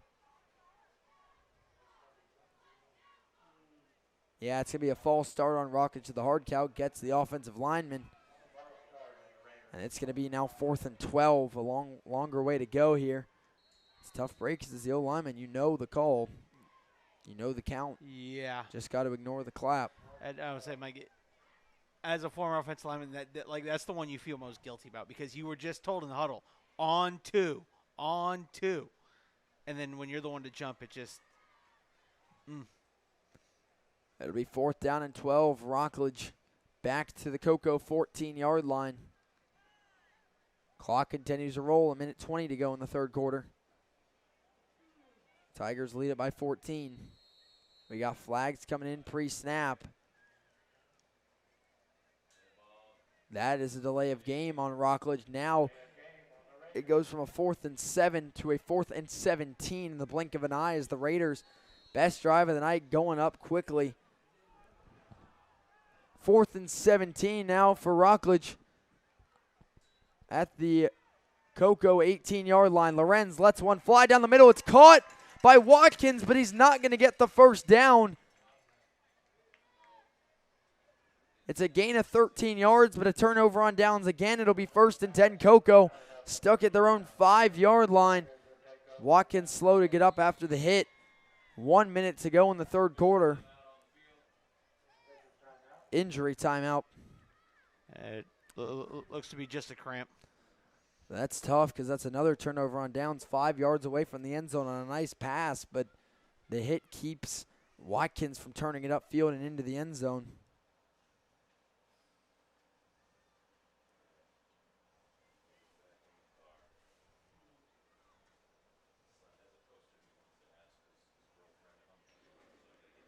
Let's give a shout out to a good friend of mine tuning in, Coach Dwayne Carter. He's someone I met here through the Rockledge football program back when I was Caleb the cameraman Brown here at Rockledge.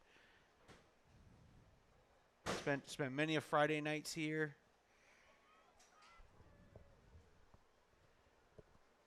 Under the Coach Wayne Younger era.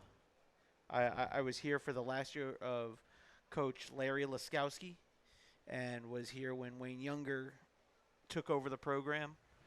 Those were some fun years, I'm not going to lie, watching Ladarius Tennyson, Jay Sean Corbin, Jalen Mitchell, Antoine Green. Some NFL names there. Yes. I mean, it was fun. Antoine Green on the Ravens, inactive tonight, but got drafted this year. And we also, Jay Sean Corbin in the NFL as well. He had some time with the Giants. And Yep. All right, well, they're bringing out the card. I thought it was a cramp because of the way they were just stretching him.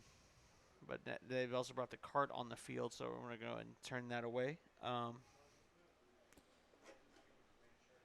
like to thank our sponsor, Gamers R Us, while we have a moment. Rockledge just had their run in the Gamers R Us Red Zone. Gamers R Us is back on BSN supporting the high school prep sports here in Brevard County. If you have a gamer in your life, you're in luck because Gamers R Us is a growing gaming community.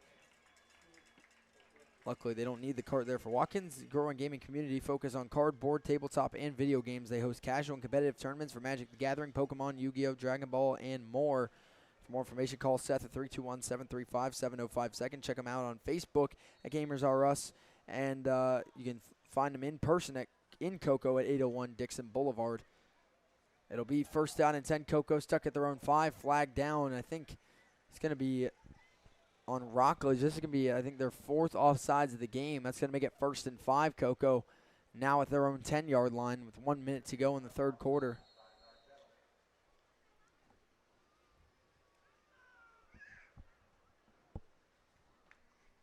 Rain starting to come down a little bit heavier here. That'll bring up 1st and 5. Cocoa at their own 10. Handoff here. Number 22. Nice burst of speed off the line of scrimmage. First down and more down the sideline. There goes Cocoa. And he'll be pushed out of bounds after a big gain of about 30 yards. There is number 22 on the carry for the Tigers. First down, Cocoa up to about their own 40.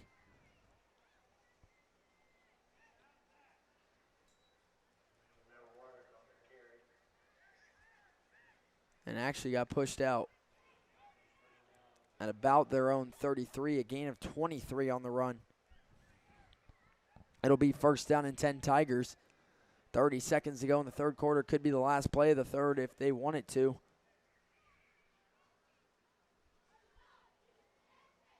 Trips near side for Munn. They're going to let this clock wind. Trips near side, one far, first down and 10. Cocoa, their own 33. Handoff now to the near side, nowhere to run. Rockledge all over it. Can't get back to the original line of scrimmage. That's going to be a short loss for Cocoa. And again, the handoff to number 22.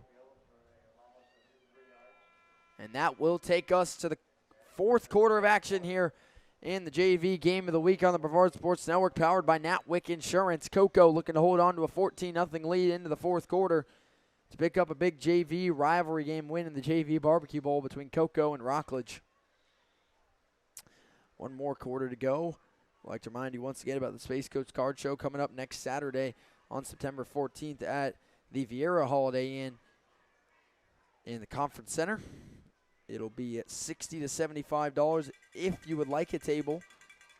If not, you can show up and check it out next weekend in the Holiday Inn in Viera. Hey, look, it's going to be one of the best places to go check out. You know, maybe you're trying to add to that collection of sports cards, or maybe you're just trying to get in and you want a good place to find some good places to start your collection. The Space Coast Card Show is the place for you. Look at tomorrow night's high school football schedule. Astronaut will be facing off against American Heritage from Delray Beach. You got Tradition Prep at Bayside, Cocoa at IMG, Cocoa Beach hosting Winter Springs. O'Galley is at Heritage. Heritage is facing O'Galley. Holy Trinity's game was canceled tonight. Melbourne's at Satellite tonight. You also have Merritt Island hosting DeLand, Palm Bay hosting New Smyrna Beach on the Brevard Sports Network, along with Heritage and O'Galley. Viera and Rockledge facing off. Space Coast is at Innovation in Orlando, and Titusville is hosting West Orange. A lot of intriguing Brevard County versus non-Brevard County teams facing off tomorrow night, like DeLand and Merritt Island, New Smyrna Beach, Palm Bay, West Orange and Titusville, and obviously Cocoa and IMG headlining them all. Second down and 12 for Cocoa. It's a keeper from under the near side. Has a lot of room to run down the sideline. First down and more for Cocoa.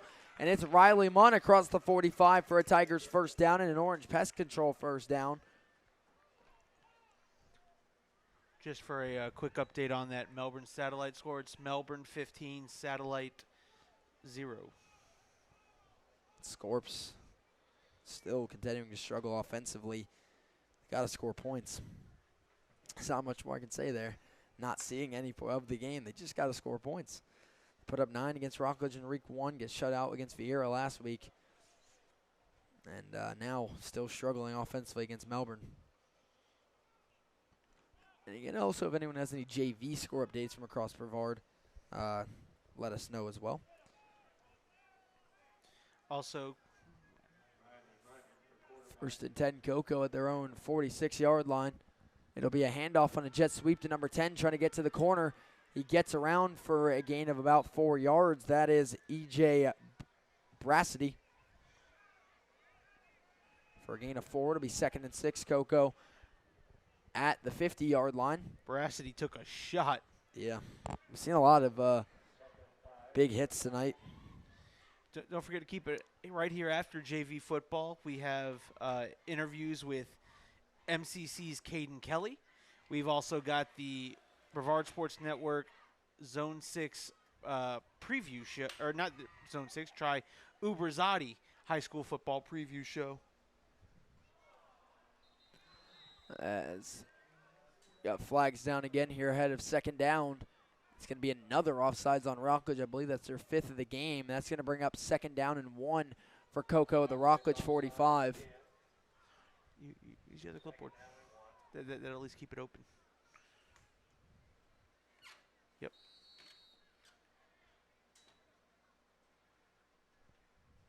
Grab the chair. And we do have a timeout for Cocoa on the field. They're first of the second half with 8:11 to go in this game. It'll be 2nd and 1 Tigers at the Rockledge 45 coming up here, coming out of the timeout. And while we have this timeout, I'll tell you about a great sponsor of ours, the Zone 6 Reapers. Let me get their information up on the bottom of the screen. Get over there. All right, here we go.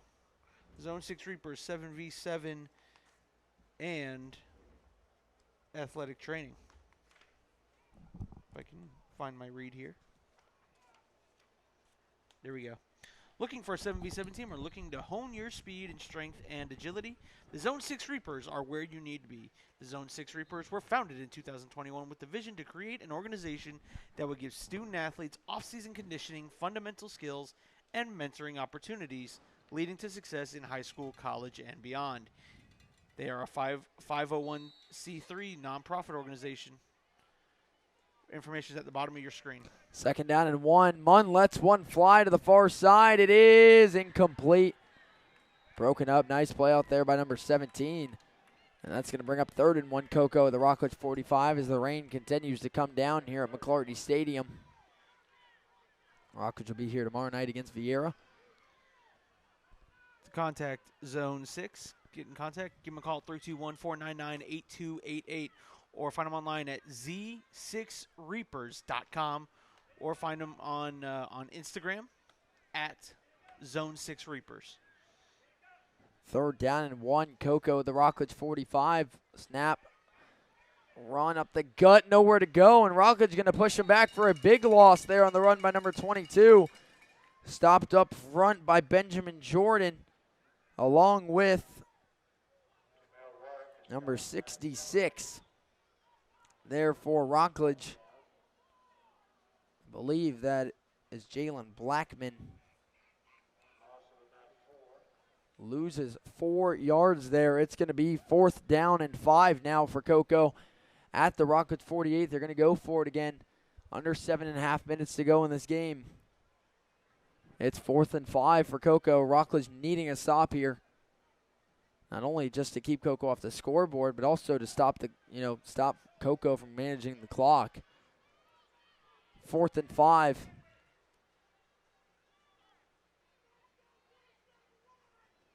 Snap taken. Munn trying to get to the outside. He's got the edge, looking for the first. He's going to get stonewalled a yard short. Nice defense by Rockledge, and it'll be a turnover on downs. 1st down coming up for Rockledge at their own 45-yard line as Cocoa will turn it over on downs, about being a yard short. It's going to be a must-score drive here. Time not on their side, under 7 minutes to go, needing 2 scores. At least an extra point on both, but if they don't have the kicking ability, going to have to at least get a 2-point conversion on one of the two.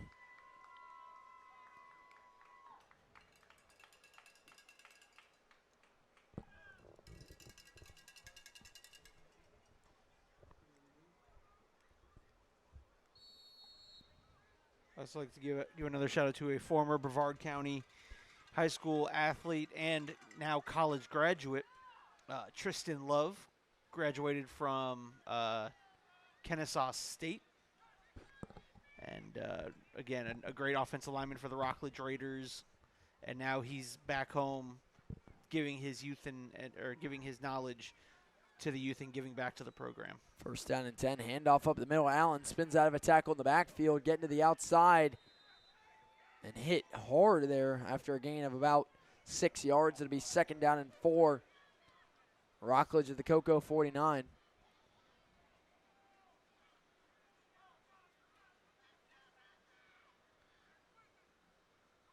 Rain continues to come down here at McClarty Stadium. Luckily, the Lightning has stayed away for now.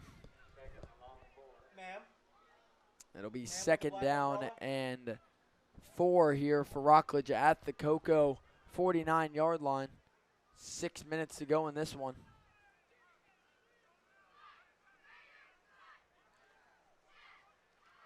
Second down and 4.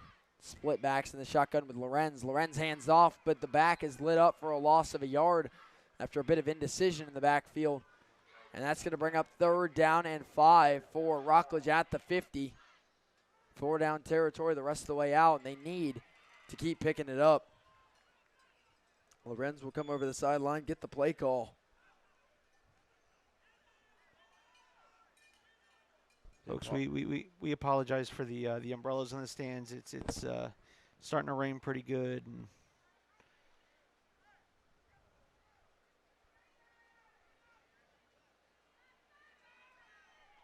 third down and 5. Rockledge at the 50, 4 down territory here. Coming up on 5 minutes to go in the game. They trail by 14. Needing to get the snap off here soon. Lorenz on 3rd and 5, drops back to pass. Throws a slant too high, intercepted by Cocoa. Big room to run down the sideline. Lorenz the last man to beat. Good block in front. Pick 6. Cocoa, but the flag's going to come in on the block. So I think it's going to come back, but I don't know why. Well, I'm not going to say I agree with it, but I'm going to give the opposite perspective here, if it's what I think it is. Because there was a double team, they're going to say one of the defenders came and hit the quarterback in the back, which made it an illegal block in the back. They only needed one blocker there, too. I could have moved him. Right. It's a tough break on it. Would have been a great pick 6 for Shaquem Pierce. Either way, big interception for him and a good return that's going to get taken back by a necessary block in the back there. But Coco's going to take over with 4:56 to go, and almost better that you don't get the 6 because now you can run the clock a little bit and still get in the end zone with under 5 minutes to go as they'll take over first down and 10 at the Rockledge 30-yard line. Still about a 40-yard interception net return after what could have been a 70-yard pick 6 for Pierce. They'll take over first and 10 at the Rockledge 31 with 4:56 to play. Raiders defense need to make a quick stop here.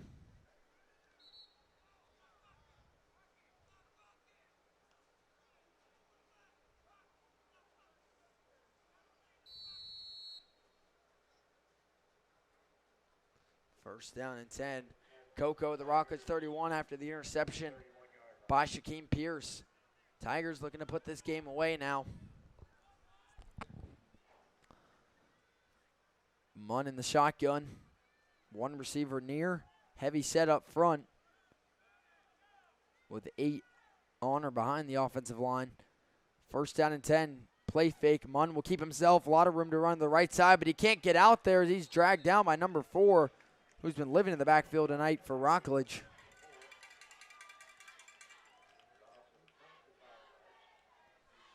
It's a loss of a lot there. It's a loss of 5 yards, 2nd and 15. Coco at the Rockledge 36.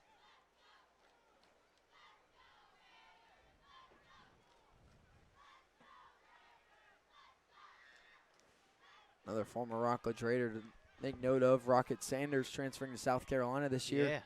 Had a solid opening weekend. As going to be another keeper up the middle for the quarterback. Munn somehow squirts free to the outside, trying to get to the corner. First down and more. There goes Riley Munn again down the sideline. Out of bounds inside the 10. It'll be 1st and goal. Tigers inside the Gamers R Us red zone, and another big-time run for Riley Munn, who's had a big second half for Coco tonight. And Munn just finds a way through there. I could see the hole from here, and he shot right through it to the right side of the line. Hit the corner. Nearly was gone. It'll be 1st and goal. Coco at the 7. With now only 4 minutes and 5 seconds to go in this game. Coco trying to put it away with a touchdown here. Big time run for Riley Munn. Picking up about 30 yards. We're going to get an official's time on the field here. Clock stopped anyway with 4 minutes to go. I think it's just going to be a water break here. 4 minutes and 5 seconds to go in quarter number 4. Coco leading at 14-0, and they have 1st and goal at the 7 as the Tigers looking to put away a JV Barbecue Bowl victory here over Rockledge. Hoping that manifests to a Barbecue Bowl win in October. Speaking of, you were talking about, high school players doing well at the next level. Especially on usually about Mondays, keep an eye on the Brevard Sports Network. We do a post in which we find Brevard County athletes at the next level and kind of give you a recap of stats or participation in those games of playing on Saturdays at the next level. So keep it posted to the Brevard Sports Network. You'll have a former Brevard County and a former Coco Tiger delay a game coming on Coco. Joanne Taylor playing tonight. Yep. In the Thursday night football game, Chiefs and Ravens, and on the Ravens roster, but inactive. Actually, never mind. Thinking of the wrong guy, Antoine Green, playing for the Lions. Not the Ravens. I said Ravens earlier. I was thinking of somebody else. Antoine Green playing for the Lions, among others. Jamel Dean still plays for the Tampa Bay Buccaneers. C.J. Gardner-Johnson. You got back with Philadelphia. Marcus May in New Orleans. There's more flags pre-snap. And that's going to be another procedural false start penalty for Coco. Backs him up instead of 1st and goal at the 7. It'll be 1st and goal from the 17-yard line. Clock has only moved 2 seconds, so not really helping him out. 1st and goal, Coco at the 17-yard line here, still inside the Gamers R Us red zone.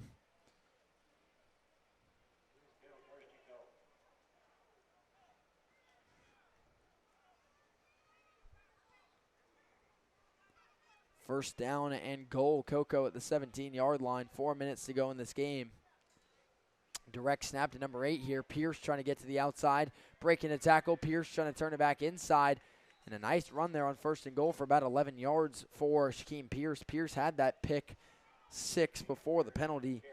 And looking to get his touchdown anyway. Picks up 11 yards. It'll be 2nd and goal, Coco at about the 6. Big thing there for Pierce. Again, it's one of those good coachable moments that you say, good job staying in bounds. He didn't try to keep falling outside until he's out of bounds. Keep it in bounds. Keep the clock moving. 2nd down and goal. Coco at the 5-yard line.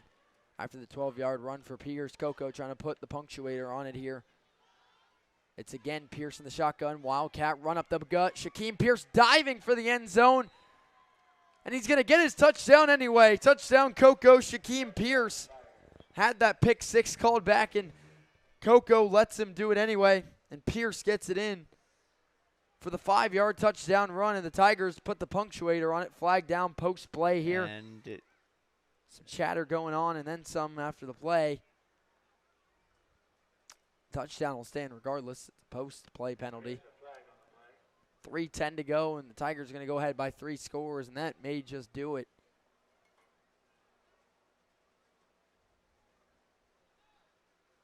Both players involved in whatever altercation getting sent to their sideline. And I think it's going to be in replacement of the penalty. Sometimes you'll have officiating crews, especially at JV games, maybe not assess the penalty, but they'll say you go to your sideline, you go to your sideline. Don't do it again. Yeah, but again, it's kind of giving the young guys an opportunity to chill rather than, an ejection. And the official, lead official Corso, come over and talk to Rockledge's sideline here. And that's probably the discussion. Hey, look, I'm not going to issue an ejection, but I would just highly suggest he stay over on the bench. And he'll run to the Cocoa side and give the same comment. Which again, you don't, because ejections lead to fines and things of that nature. These officials don't want to see that, but it's kind of just, hey, I'm kind of giving you a warning with 3 minutes left to go in the game. Probably just best you stay on that sideline. I mean, yeah, temper's rising a little bit. It's a rivalry game, and Cocoa kind of putting the cap on this one with that touchdown run. That's Elijah Mitchell. My mistake. My roster has him as number 5, but thank you for the correction. So a nice touchdown again after the interception by Elijah Mitchell, the standout youth football player for Rockledge youth football, but playing for Cocoa here. Thank you for the correction, Elijah Mitchell. Working with the rosters we have for JV, it's a little bit more kind of piecing together. But Elijah Mitchell with the 5-yard touchdown run for the Cocoa Tigers, and he is now in the shotgun again for the 2-point conversion, looking to put him ahead by 22.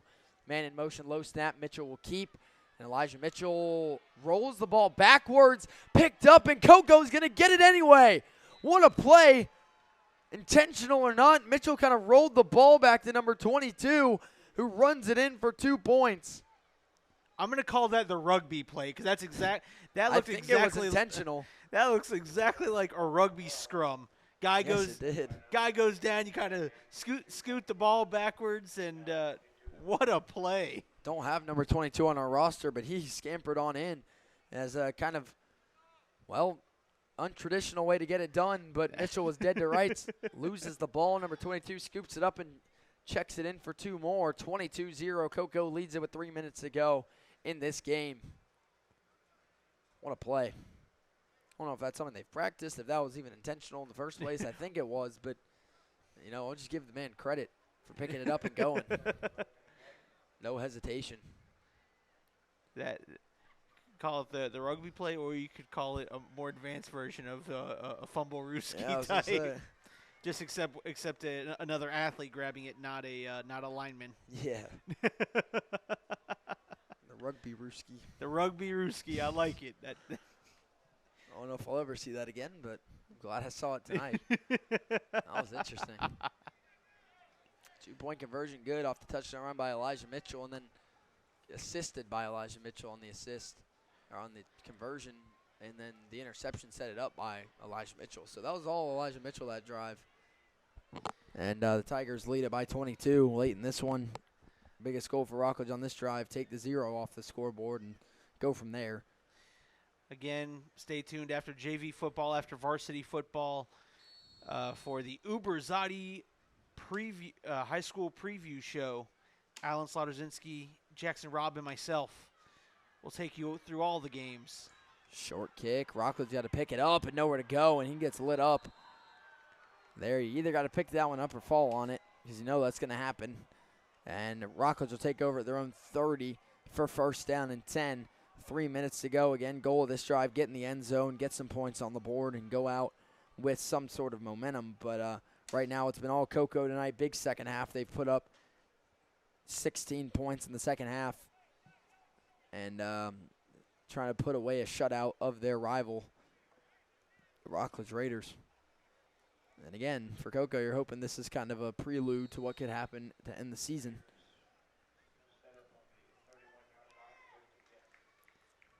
Again, let's give another quick shout-out to Tales at the Barkery for being our premier sponsor tonight in historic Cocoa Village. 14 Oleander Street. Go check them out. You have a four-legged friend that you like to go out on walks with and go catch a bite with. Tales at the Barkery is the place to go. Handoff up the gut. Allen trying to make something out of nothing. He gets free. Breaking tackles. What a run by Camden Allen.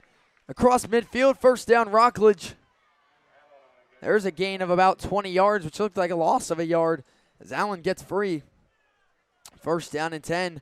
Rockledge to the Cocoa 47-yard line.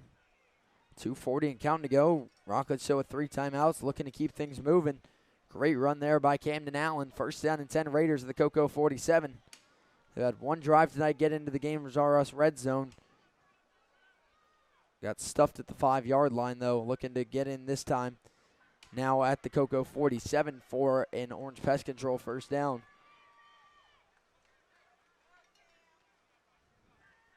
First down. This is going to be a swing pass. Oh, what a hit. Oh. And that was a hospital pass of sorts as number 44, Christian Walker, was bearing down on him. Laid the boom for a big loss. Quarterback in the game right now was number 19 for Rockledge, our third quarterback of the night, Chase Ehrenstoft.